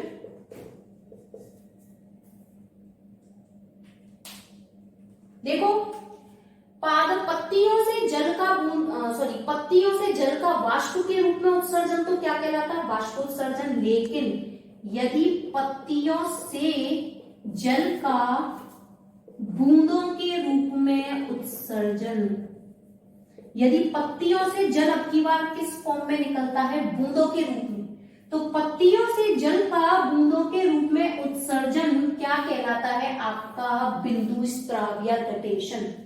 लेकिन ये मोस्टली कब होता है? आपका अर्ली मॉर्निंग, सुबह के दौरान, या कम प्रकाश की तीव्रता में या कम तापमान की उपस्थिति में पाया जाता है, जबकि वाष्पोत्सर्जन अधिक प्रकाश और अधिक तापमान की स्थिति में होता है। ठीक है, देखो पत्तियों में ये जो मान लीजिए पत्तियां हैं, ये पत्ती की जो बिल्कुल बीच वाली भाग वो लाइन दिख रही है, आप इसको बोलते हैं मिडरिप या मध्य शिरा। तो पत्तियों में जो मध्य शिराएं होती हैं उनके आसपास एक छिद्र समान संरचनाएं पाई जाती हैं, जिनको अपन बोलते हैं जलरंध्र, और जलरंध्र को इंग्लिश में बोलते हैं हाइडाथोड्स। तो पत्तियों में मध्य शिरा के पास पाए जाने वाले जल रंध्रों से जल का बूंदों के रूप में उत्सर्जन क्या कहलाता है? बिंदु स्त्राव। देखो, जो वाष्पोत्सर्जन है वो मोस्टली किससे होता है? पत्तियों में उपस्थित रंध्रों से। ठीक है, और लेकिन बिंदु स्त्राव कहां से होता है? पत्तियों में शिराओं के मध्य शिरा के पास उपस्थित जल रंध्रों से जल का बूंदों के रूप में उत्सर्जन क्या कहलाता है? आपका बिंदु स्त्राव। तो बिंदु स्त्राव एक अलग टॉपिक है, वाष्पोत्सर्जन एक अलग टॉपिक है। वाष्पोत्सर्जन में जल वाष्प के रूप में रासित होता है, लेकिन यहाँ जल की बूंदों के रूप में। देखिए, जो जल वाष्प वहां से निकलती है वो प्योर होती है, शुद्ध होती है, लेकिन यहाँ से जो जल की बूंदें निकलती हैं वो प्योर नहीं होती। इनके साथ कुछ कार्बोहाइड्रेट्स, कुछ अमीनो अम्ल, कुछ फैट्स भी क्या होते हैं? बाहर निकलते हैं। ठीक है, वहां वो जो वाष्पोत्सर्जन की क्रिया होती है वो अधिक प्रकाश और अधिक तापमान की उपस्थिति में होती है, जबकि ये कम प्रकाश और कम तापमान की उपस्थिति के अंतर्गत होती है। आया समझ में? वहां पर जल कहां से निकलता है? रंध्रों से, लेकिन यहाँ से जल कहां से होकर निकलता है? हाइडाथोड्स या फिर आपकी जल रंध्रों से। ठीक है, तो ये था आपका बिंदु स्त्राव। उसके बाद जो नया टॉपिक आपका आता है वो आता है आपका रंध्र की संरचना। रंध्र की संरचना, स्ट्रक्चर ऑफ स्टोमेटा। देखो, जब अपन रंध्र की संरचना पढ़ते हैं तो यहाँ रंध्र की संरचना में हमको दो कोशिकाएं देखने को मिलती हैं, किडनी शेप।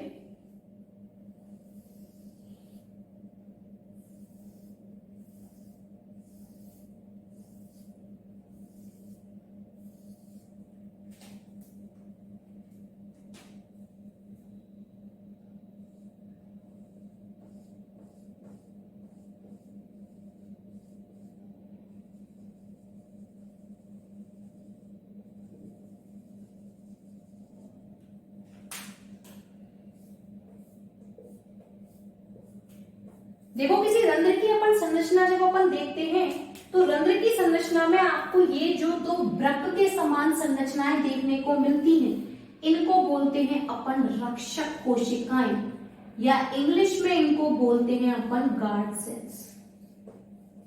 ठीक है, रक्षक कोशिकाएं। रक्षक कोशिकाएं वे कोशिकाएं होती हैं जिनकी बाहरी भित्ति तो कैसी होती है? पतली होती है, पतली भित्ति होती है, जबकि इनकी देखो आंतरिक भित्ति जो देखने को मिलती है वो कैसी होती है, मोटी होती है, मोटी सेल वॉल होती है।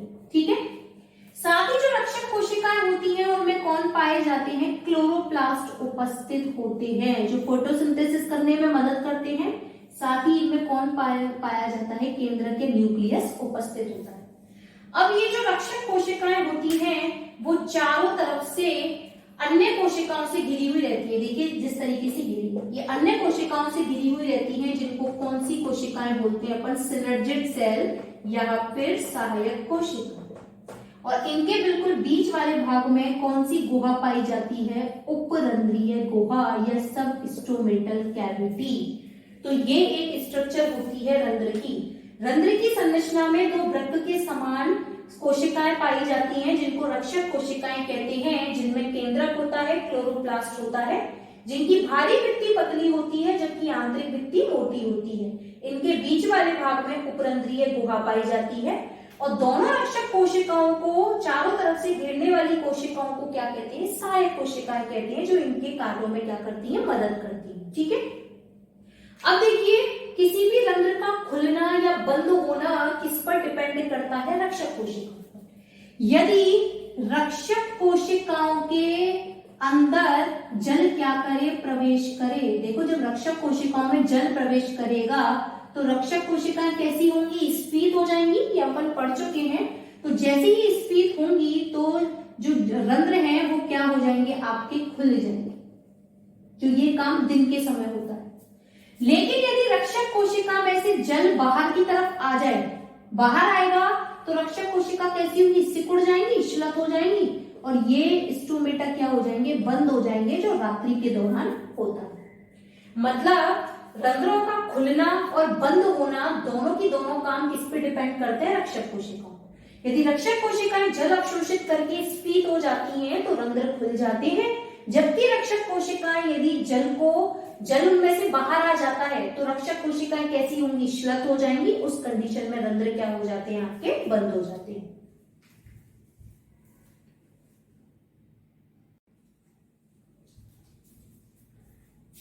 हेलो स्टूडेंट्स, चलिए आपकी क्लास स्टार्ट करते हैं।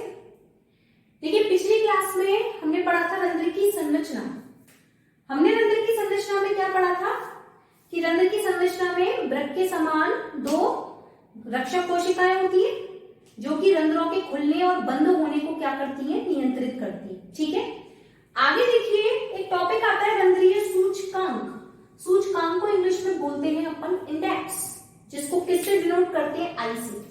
एक फॉर्मूला बनता है I = S upon E + S multiply 100।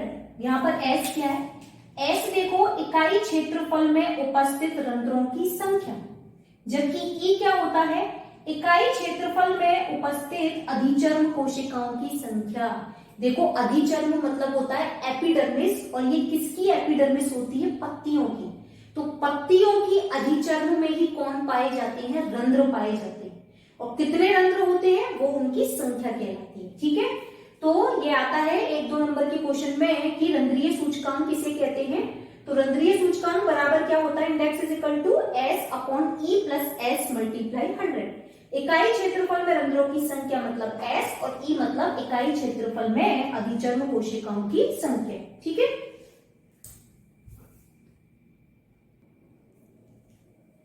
देखिए आगे का टॉपिक पढ़ते हैं अपन, रंध्रीय गति की क्रियाविधि। रंध्रीय गति का मतलब है रंध्रों का खुलना व बंद होना, कि रंध्र कब तो खुलते हैं और कब बंद होते हैं। मैंने आपको बताया था कि रंध्रों का खुलना और बंद होना कौन सी कोशिकाओं पर निर्भर करता है, रक्षक कोशिका। ठीक है, तो एक साइंटिस्ट आए थे मोल, उन्होंने क्या बताया, अपना पहला सिद्धांत दिया रक्षक कोशिकाओं में प्रकाश संश्लेषण का सिद्धांत। उन्होंने देखो क्या बताया, उन्होंने बताया कि जो रंध्र होते हैं उनमें जो रक्षक कोशिकाएं होती हैं, अभी अभी हमने पढ़ा था कि रक्षक कोशिकाओं में कौन पाया जाता है, क्लोरोप्लास्ट। और क्लोरोप्लास्ट कौन सी क्रिया करेगा, प्रकाश संश्लेषण। और प्रकाश संश्लेषण करेगा तो क्या बनाएगा, खाना।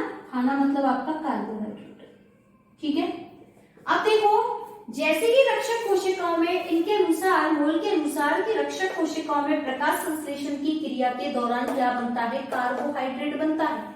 अब देखो, जब यदि रक्षक कोशिका के अंदर कार्बोहाइड्रेट बनेगा, मतलब विलय की मात्रा यदि बढ़ेगी, तो ऑब्वियस सी बात है इसका ऑस्मोटिक प्रेशर भी क्या होगा, बढ़ेगा। हम पढ़ के आ चुके हैं कि ऑस्मोटिक प्रेशर या परासरण दाब जो है वो विलय की सांद्रता के समानुपाती होता है। जब रक्षक कोशिका में कार्बोहाइड्रेट बन रहा है तो इसका मतलब यहाँ किसकी मात्रा ज्यादा हो गई, विलय की मात्रा। और विलय की मात्रा जब ज्यादा होगी तो इसका ओपी भी क्या हो जाएगा, बढ़ जाएगा। ओपी जब इसका बढ़ेगा तो जल का प्रवाह कहां से कहां होता है, कम ओपी से अधिक ओपी की ओर। मतलब बाहरी माध्यम से जल किसमें प्रवेश करेगा, रक्षक कोशिका के अंतर्गत। करेगा या नहीं करेगा, दिन के समय की बात कह रही हूं मैं, क्योंकि प्रकाश संश्लेषण कब होगा, दिन के समय।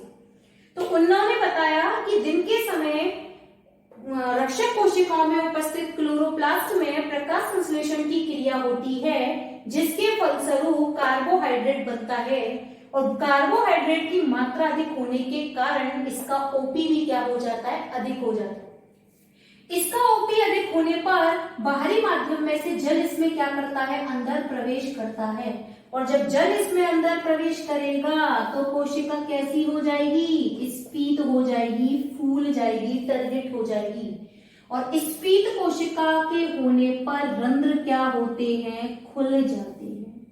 यही कारण है कि दिन के समय पत्तियों में रंध्र क्या रहते हैं, खुले हुए रहते हैं। क्यों रहेंगे खुले हुए, क्योंकि दिन के समय उनमें क्या होगा, प्रकाश संश्लेषण, ऑस्मोटिक प्रेशर बढ़ेगा, प्रेशर बढ़ेगा तो जल प्रवेश करेगा, जल प्रवेश करेगा तो कोशिका स्फीत होगी, और स्फीत होगी तो इसका ऑस्मोटिक प्रेशर इसमें रंध्र खुल जाते हैं। ठीक है, जब अपन, अब देखो ये तो थी दिन की बात, अब चलते हैं रात्रि के दौरान। रात्रि के दौरान क्या होगा, इन्होंने बताया कि जो रात के समय ये जो द्वार कोशिकाएं हैं, क्या इनमें फोटोसिंथेसिस होगा, ऑब्वियस सी बात है नहीं होगा। तो रात के दौरान प्रकाश संश्लेषण नहीं होता, तो क्या कार्बोहाइड्रेट बनेगा, क्या नहीं बनेगा। कार्बोहाइड्रेट नहीं बनेगा तो विलय की सांद्रता यहाँ पर कम होगी कि ज्यादा होगी, विलय की सांद्रता ऑब्वियस सी बात है कम होगी। कम होगी तो ऑस्मोटिक प्रेशर भी क्या होगा, कम हो जाएगा, क्योंकि ऑस्मोटिक प्रेशर विलय की सांद्रता के समानुपाती होगा। जब ऑस्मोटिक प्रेशर कम होगा तो जल का प्रवाह कम से अधिक ऑस्मोटिक प्रेशर की तरफ होगा। मतलब इसमें जितना भी जल होगा, किसमें, द्वार कोशिकाओं में, वो सॉरी रक्षक कोशिकाओं में या द्वार कोशिकाओं में, वो सब कहाँ आ जाएगा, बाहर की तरफ आ जाएगा। आएगा या नहीं आएगा। जब द्वार कोशिकाओं से या गार्ड सेल से जल बाहर आ जाएगा तो इसका ये जो कोशिका है वो कैसी हो जाएगी, श्लथ हो जाएगी। होगी या नहीं होगी, मतलब सिकुड़ जाएगी। और जैसे ही कोशिका श्लथ होगी तो इसके जो रंध्र हैं वो क्या हो जाएंगे, बंद हो जाएंगे। तो ये चीज समझ में आई कि दिन के समय प्रकाश संश्लेषण की उपस्थिति में ऑस्मोटिक प्रेशर बढ़ जाता है द्वार कोशिकाओं का, और ऑस्मोटिक प्रेशर बढ़ जाने के कारण उनमें जल प्रवेश करता है, और जल प्रवेश करने के कारण कोशिका स्फीत हो जाती है और रंध्र खुल जाते हैं। जबकि रात्रि में प्रकाश संश्लेषण की क्रिया नहीं होती तो कार्बोहाइड्रेट भी नहीं बनता, ओपी भी कम हो जाता है, जिसके कारण द्वार कोशिकाओं में से जल बाहर आ जाता है।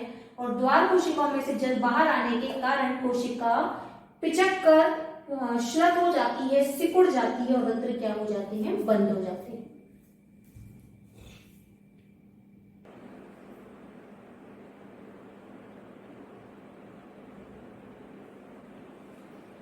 देखिए, रंध्रीय गति की क्रियाविधि का दूसरा प्रोसेस पढ़ते हैं अपन, स्टार्च शर्करा अंतर परिवर्तन सिद्धांत, जो कौन से वैज्ञानिक ने दिया था, लॉयड वैज्ञानिक ने। ठीक है, देखो इन्होंने अपने इस प्रोसेस में क्या बताया, इन्होंने दो चीजें काम में ली। सबसे पहले प्रकाश की रंध्रीय गति। तो इन्होंने अपने प्रकाश की रंध्रीय गति में क्या बताया कि जब भी गार्ड सेल्स में प्रकाश संश्लेषण की क्रिया होती है तो प्रकाश संश्लेषण की क्रिया के लिए हमको कौन सी गैस काम में आती है, CO2। तो CO2 काम में आने के कारण जो उपरंध्रीय गुहा होती है उसमें CO2 की मात्रा कैसी हो जाती है, आपकी कम हो जाती है। ठीक है, CO2 की मात्रा जैसे ही कम होती है तो ये जो गार्ड सेल्स होती हैं उनमें पीएच का मान क्या हो जाता है, बढ़ जाता है। और जैसे ही यहाँ पर पीएच का मान बढ़ता है तो फॉस्फोराइलेज जो एंजाइम्स हैं वो क्या होते हैं, एक्टिव हो जाते हैं। और ये फॉस्फोराइलेज एंजाइम क्या करते हैं, गार्ड सेल्स में उपस्थित ग्लूकोज को किसमें कन्वर्ट कर देते हैं, ग्लूकोज 1 फॉस्फेट में, जो कि किसमें घुलनशील होता है, जल में घुलनशील होता है। और जल में घुलनशील होने के कारण ये गार्ड सेल का क्या बढ़ा देता है, ओपी बढ़ा देता है, ऑस्मोटिक प्रेशर बढ़ा देता है। ऑस्मोटिक प्रेशर बढ़ने पर गार्ड सेल में बाहरी कोशिकाओं से जल क्या करता है, प्रवेश करता है, जिससे द्वार कोशिकाएं क्या हो जाती हैं, स्फीत हो जाती हैं। और द्वार कोशिकाओं के स्फीत होने पर रंध्र क्या होते हैं, आपके खुल जाते हैं। तो दिन के समय क्या क्या होगा, दिन के समय प्रकाश संश्लेषण की क्रिया के लिए CO2 की जरूरत होगी, जिससे उपरंध्रीय गुहा में CO2 की मात्रा क्या हो जाती है, कम। CO2 की मात्रा कम होने पर गार्ड सेल्स की पीएच का मान क्या होता है, बढ़ जाता है। पीएच का मान बढ़ने पर फॉस्फोराइलेज नामक एंजाइम्स जो होते हैं वो क्रियाशील होते हैं, जो ग्लूकोज को किसमें चेंज कर देते हैं, ग्लूकोज 1 फॉस्फेट में, जो कि जल में घुलनशील होता है, जिसके कारण गार्ड सेल्स का ओपी क्या होता है, बढ़ जाता है।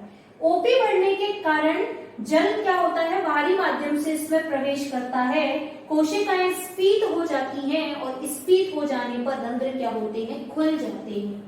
अब पढ़ते हैं अपन दूसरी अंधकारीय गति, अंधकार में रंध्रीय गति। अब देखो अंधकार में क्या क्या होगा, हमें पता है कि अंधकार में क्या गार्ड सेल्स में प्रकाश संश्लेषण की क्रिया होगी, ऑब्वियस सी बात है, नहीं होगी। प्रकाश संश्लेषण की क्रिया नहीं होगी तो क्या CO2 की जरूरत होगी, नहीं होगी। तो CO2 की जरूरत नहीं होगी तो जो उपरंध्रीय गुहा है उसमें CO2 की मात्रा क्या रहेगी, ज्यादा रहेगी। CO2 की मात्रा ज्यादा रहेगी तो जो द्वार कोशिकाएं थी उनकी पीएच का मान अब की बार क्या होगा, कम हो जाएगा, क्योंकि उसमें प्रोटॉनों की संख्या बढ़ जाएगी। पीएच का मान कम होगा तो क्या फॉस्फोराइलेज जैसे एंजाइम सक्रिय रहेंगे, नहीं रहेंगे। तो मतलब आपका जो ग्लूकोज 1 फॉस्फेट था वो दोबारा से किस में कन्वर्ट हो जाता है, आपका ग्लूकोज। और क्या ग्लूकोज जल में घुलनशील है, वहां पर वो यहाँ पर देखिए ये ग्लूकोज 1 फॉस्फेट दोबारा से ग्लूकोज में चेंज हो जाता है, और जिसके कारण ये जो गार्ड सेल्स होती हैं उनका जो ऑस्मोटिक प्रेशर है वो क्या हो जाता है, आपका कम हो जाता है। और ओपी कम होने के कारण गार्ड जो सेल्स है उनमें से जल कहाँ आ जाएगा, बाहर की तरफ आ जाएगा। और जल के बाहर आने के कारण कोशिका क्या होगी, श्लथ हो जाएगी और स्टोमेटा आपके क्या हो जाएंगे, बंद हो जाएंगे। तो ये था रात का प्रोसेस कि रात में CO2 की जरूरत ना होने के कारण उपरंध्रीय गुहा में CO2 की मात्रा बढ़ेगी, द्वार कोशिकाओं में पीएच कम होगी, पीएच कम होने से एंजाइम काम नहीं करेगा, एंजाइम काम न करने के कारण गार्ड सेल्स का ऑस्मोटिक प्रेशर कम हो जाएगा, और कम हो जाने के कारण जल उनमें से बाहर आएगा, कोशिका श्लथ हो जाएगी और स्टोमेटा आपके बंद हो जाएंगे।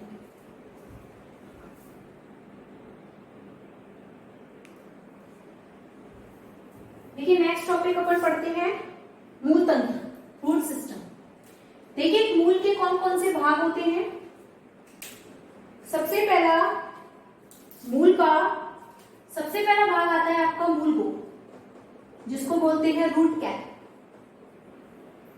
दूसरा आता है इसका विभज्योतक क्षेत्र, जिसको बोलते हैं मेरिस्टेमेटिक जोन। तीसरा आपका आता है इलोंगेशन जोन, ये इसको बोलते हैं अपन दीर्घीकरण क्षेत्र। चौथा मूल रोम या रूट हेयर्स, और पांचवा आता है आपका परिपक्वन क्षेत्र या मैच्योरेशन जोन। देखिए कोई भी जो मूल है उसका सबसे शीर्ष वाला भाग क्या कहलाता है, रूट कैप या मूल को, जो कि मूल की बाहरी आघातों से या मूल के आंतरिक ऊतकों की क्या करता है, सुरक्षा करता है। तो उसके बिल्कुल शीर्ष वाले भाग पर कौन पाया जाता है, रूट कैप। रूट कैप से ऊपर चलते हैं तो कौन सा क्षेत्र मिलता है, विभज्योतक क्षेत्र। विभजोतक क्षेत्र मतलब ऐसा क्षेत्र जहां की कोशिकाएं लगातार विभाजन करती हैं और मूल के अन्य आंतरिक ऊतकों का निर्माण करती हैं। उसके बाद आता है तीसरा, इसमें दीर्घीकरण क्षेत्र या इलोंगेशन जोन। दीर्घीकरण क्षेत्र मूल का वो क्षेत्र होता है जहां से मूल की लंबाई में क्या होती है, वृद्धि होती है। ठीक है। उसके बाद आता है आपके मूल रोम। मूल रोम मतलब आपके रूट हेयर्स। देखो, मूल पर पाए जाने वाले हेयर समान या रोम के समान संरचनाएं जो जल और खनिज लवणों के अवशोषण में क्या करती हैं, मदद करती हैं, इनको अपन क्या बोलते हैं, मूल। और सबसे ऊपर जो क्षेत्र आता है वो आता है परिपक्वन क्षेत्र या मैच्योरेशन जोन। ये मूल का वो वाला क्षेत्र होता है जिसके कारण मूल में द्वितीयक वृद्धि पाई जाती है। द्वितीयक वृद्धि आगे पढ़ेंगे अपन। द्वितीयक वृद्धि वो वृद्धि होती है जिसमें प्लांट्स में द्वितीयक जाइलम और द्वितीयक फ्लोएम होते हैं। तो ये मूल के कुछ क्षेत्र थे, मूल को विभजोतक क्षेत्र, दीर्घीकरण क्षेत्र, मूल रोम और एक आपका परिपक्वन क्षेत्र।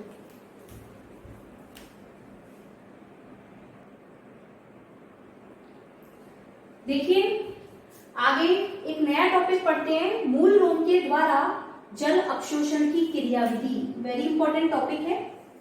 देखिए, मैंने आपको बताया कि मोस्टली जो जड़ें होती हैं उनमें जल अवशोषण का काम कौन करता है, मूल रोम करते हैं या रूट हेयर्स करते हैं। ठीक है। अब जल अवशोषण करने के लिए दो विधि काम में आती है। एक तो होता है सक्रिय अवशोषण, एक होता है निष्क्रिय अवशोषण। सबसे पहले पढ़ते हैं अपन सक्रिय अवशोषण। देखो क्या होता है सक्रिय अवशोषण, ऊर्जा का उपयोग करते हुए जल का क्या करना, अवशोषण करना। मतलब यदि मूल रोम के द्वारा जल का अवशोषण करना है तो उस अवशोषण करने के लिए उन्हें किसकी जरूरत होती है, ऊर्जा की। तो यदि ऊर्जा को काम में ले जल अवशोषण के लिए तो उसको कौन सा अवशोषण बोलते हैं, सक्रिय अवशोषण। इसमें सबसे पहला प्रोसेस आता है परासरण प्रक्रम के द्वारा। देखिए यहाँ एक ये स्ट्रक्चर है रूट की, ये हो गए रूट हेयर्स, ये आगे जाकर एपिडर्मिस। रूट हेयर्स जो होते हैं वो अधिचर्म से निकलने वाली एक रोम समान संरचनाएं होती हैं। अधिचर्म के निचले वाले भाग में कौन पाया जाता है, बल्कुट या कॉर्टेक्स। कॉर्टेक्स के नीचे पाया जाता है अंतःत्वचा या एंडोडर्मिस, और अंदर होते हैं संवहन ऊतक, जाइलम और फ्लोएम। ये रेडियल प्रकार के हैं, मतलब अलग अलग त्रिज्याओं पर है। आगे पढ़ेंगे अपन। तो देखिए पादपों में जल का प्रवाह किसके द्वारा होता है, मूल रोम के द्वारा। और कहां से स्टार्ट होता है, रूट हेयर से। रूट हेयर से सबसे पहले जल कौन एब्जॉर्ब करता है, एपिडर्मिस। एपिडर्मिस की कोशिकाओं से जल आगे कहा जाता है, कॉर्टेक्स की कोशिकाओं में, और कॉर्टेक्स की कोशिकाओं से कहा जाता है एंडोडर्मिस, और अंत में कहां पर जाता है, जाइलम की कोशिकाओं। तो अपन यहाँ पर देखते हैं कि कॉर्टेक्स की कोशिकाओं में जो डीपीडी का मान होता है वो कैसा होता है, आपका कम होता है, जबकि जाइलम की कोशिकाओं में डीपीडी का मान क्या होता है, ज्यादा होता है। हम डीपीडी पढ़ चुके हैं, डिफ्यूजन प्रेशर डेफिशिएंट, विसरण दाब न्यूनता। मैंने बताया था पादपों में जल का प्रभाव कम विसरण दाब न्यूनता से अधिक विसरण दाब न्यूनता की ओर होता है। ठीक है। तो परासरण प्रक्रम के द्वारा देखो एक चीज मैं बताना भूल गई, ये बताया था ड्यूटेरोचेट। एक ड्यूटेरोचेट नामक साइंटिस्ट हैं जिन्होंने ये प्रक्रम दिया था। उन्होंने क्या बताया कि पादपों में मूल में जल का प्रभाव मूल रोमों के द्वारा होता है, जो कि मूल रोम की एपिडर्मिस, कॉर्टेक्स, एंडोडर्मिस से होता हुआ अंत में जाइलम की कोशिकाओं तक होता है। क्योंकि बल्कुट की कोशिकाओं में डीपीडी का मान कम होता है, किसकी तुलना में, जाइलम की कोशिकाओं की तुलना में। इसलिए कॉर्टेक्स से जल का प्रवाह कहाँ होता है, अंदर जाइलम की कोशिकाओं। तो इसको बोलते हैं परासरण प्रक्रम के द्वारा। देखिए अपरासरणीय प्रक्रम क्या कहता है। देखिए हमें पता है कि मृदा में विलय पदार्थों की मात्रा मूल रोम में विलय पदार्थों की मात्रा की तुलना में क्या होती है, ज्यादा होती है। ठीक है। और हमारे अकॉर्डिंग जब विलय पदार्थ की मात्रा कम विलय पदार्थ की मात्रा से कहाँ होता है, जल का प्रवाह अधिक विलय मात्रा की तरफ परासरण की क्रिया के दौरान। तो जब मूल रोम से कहाँ होना चाहिए जल का स्थानांतरण, मृदा की तरफ, जबकि हम क्या देखते हैं कि मृदा से जल का स्थानांतरण पादपों में कहां से कहां होता है, मृदा से मूल रोम की तरफ। तो यहाँ पर परासरण काम में आता है या नहीं आता, नहीं आता। मतलब परासरण की क्रिया तो ये कहती है कि जब मूल रोम में विलय पदार्थ की मात्रा कम है और मृदा में ज्यादा है तो पानी कहां से कहां जाना चाहिए, मूल रोम से निकलकर मृदा की तरफ, क्योंकि कम विलय से कहां जाता है, अधिक विलय की तरफ, कम ओपी से अधिक ओपी की तरफ। लेकिन हमको ये देखने को मिलता है कि मृदा से पानी कहां जाता है, मूल रोम की तरफ, जो कि परासरण के नियम को फॉलो नहीं करता। इसलिए इस नियम को क्या बोलते हैं, अपरासनी प्रक्रम के द्वारा।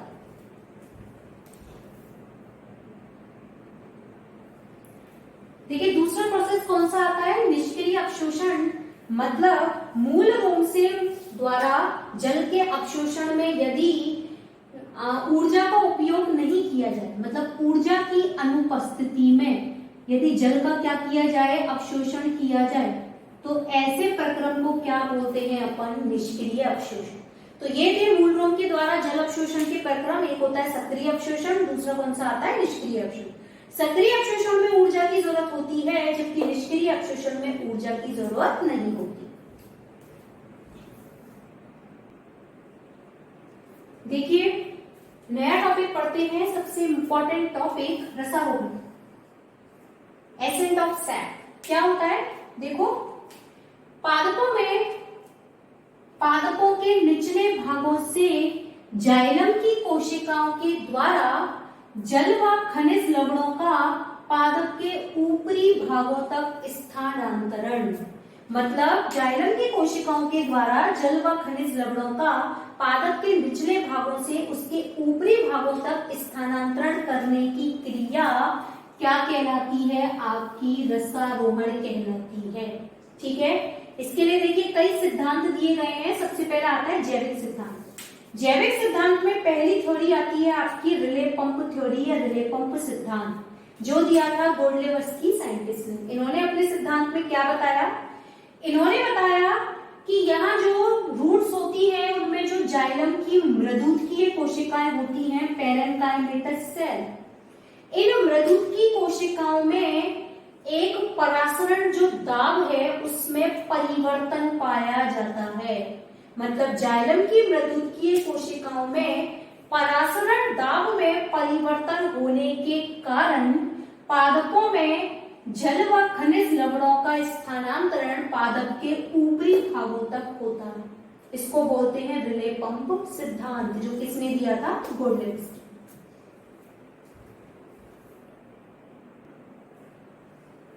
उसके बाद देखिए जैविक सिद्धांत के बाद आता है भौतिक सिद्धांत, फिजिकल थ्योरी। भौतिक सिद्धांत में सबसे पहला आता है अवशोषण सिद्धांत, जो कि किसने दिया था, आपके अंगर वैज्ञानिक ने। इन्होंने क्या बताया कि जो जाइलम की कोशिकाएं होती हैं उनकी कोशिका भित्ति में एक अंतःशोषी बल काम करता है, जिसका मान लगभग 100 से 1000 ATM तक होता है, एटमॉस्फेरिक प्रेशर, जिसके कारण पादपों में जल एवं खनिज लवणों का स्थानांतरण पादप के निचले भाग से कहां होता है, ऊपरी भाग की तरफ। ठीक है, कि जाइलम की कोशिका भित्ति में अंतःशोषी बल के कारण रसारोहण की क्रिया पाई जाती है। नोट्स मिल जाएंगे, टेंशन मत लेना नोट्स की। दूसरा आता है आपका केशिका सिद्धांत। केशिका मतलब होती है कैपिलरीज। इन्होंने ये सिद्धांत बोहम वैज्ञानिक ने दिया। इन्होंने क्या बताया कि जो जाइलम होती है, जाइलम की कोशिकाओं में जो वाहिकाएं पाई जाती हैं, वेसल्स। देखो जाइलम 4 चीजों से मिलकर बना होता है, ट्रैकीड्स, वेसल्स, जाइलम पैरेन्काइमा और जाइलम फाइबर। वाहिकाएं जाइलम मृदुतकीय कोशिकाएं और जाइलम फाइबर्स। ठीक है, तो इन्होंने बताया कि जाइलम की जो वाहिकाएं होती हैं वो किसके समान दिखाई देती हैं, केशिका या कैपिलरीज के समान। मतलब वो कम व्यास की नली का समान संरचना होती है। जब व्यास कम है तो फ्लो क्या होगा, ज्यादा होगा। तो ये केशिका समान संरचनाएं होती है, जिनके कारण पादपों के निचले भागों से ऊपरी भागों तक जल और खनिज लवणों का क्या होता है, स्थानांतरण। तो ये रसारोहण के सिद्धांत थे आपके, कौन कौन से, एक थे जैविक सिद्धांत और दूसरे कौन से थे आपके भौतिक सिद्धांत।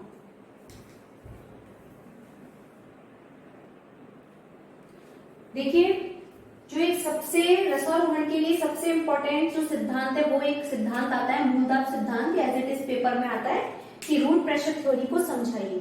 तो मूलदाब सिद्धांत किसने दिया था, स्टीफन हेल्स नामक साइंटिस्ट ने दिया था। इन्होंने क्या बताया, इन्होंने बताया कि जब मूल की जो कोशिकाएं होती हैं जब मूल की कोशिकाओं में जल का अवशोषण होता है तो जल के अवशोषण के दौरान वहां जाइलम की कोशिकाओं में एक धनात्मक दाब उत्पन्न होता है। याद रखना, पॉजिटिव प्रेशर, एक धनात्मक दाब उत्पन्न होता है। उस धनात्मक दाब को ही अपन कौन सा दाब कहते हैं? मूल दाब कहते हैं, जिसके कारण पादपों के निचले भाग से ऊपरी भाग तक जल और खनिज लवणों का क्या होता है? स्थानांतरण होता है। लेकिन मूल दाब जो है वो केवल छोटे प्लांट्स के लिए क्या होता है? फेवरेबल होता है। मतलब केवल जो छोटे प्लांट, गमले में लगे हुए पौधे होते हैं या कम दूरी तक स्थानांतरण होता है, वो केवल वो मूल दाब के द्वारा किया जा सकता है। लेकिन जो बड़े बड़े वृक्ष होते हैं वहां मूल दाब काम नहीं करता, क्योंकि बड़े बड़े वृक्षों में क्या होता है, वो जो स्तंभ बनता है जहां से कि पानी ऊपर जाता है वो बीच बीच में से टूट जाता है, तो वहां पर मूल दाब के पास इतना ज्यादा एफिशिएंस नहीं होता ये कि वो उस दाब को सहन कर सके, उस जल स्तंभ को बनाए रख सके।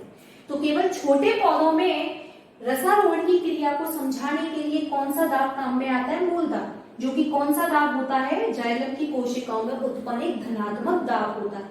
लेकिन बड़े बड़े वृक्षों में इसके द्वारा हम रसारोहण की क्रिया को नहीं शो कर सकते।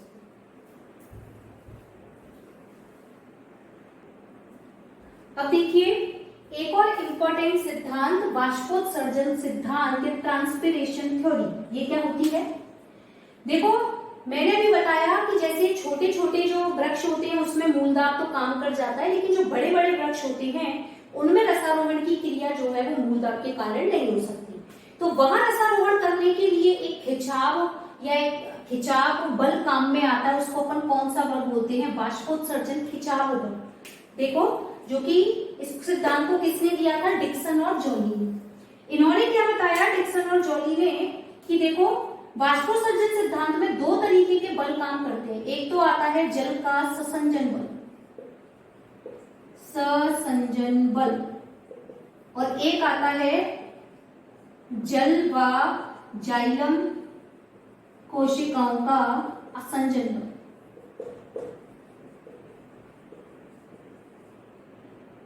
आसंजन बल।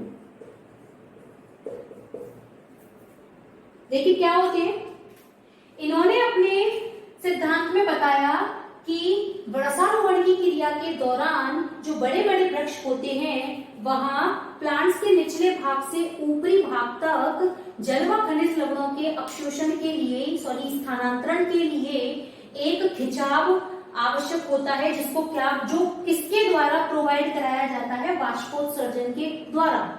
मतलब वहां वाष्पोत्सर्जन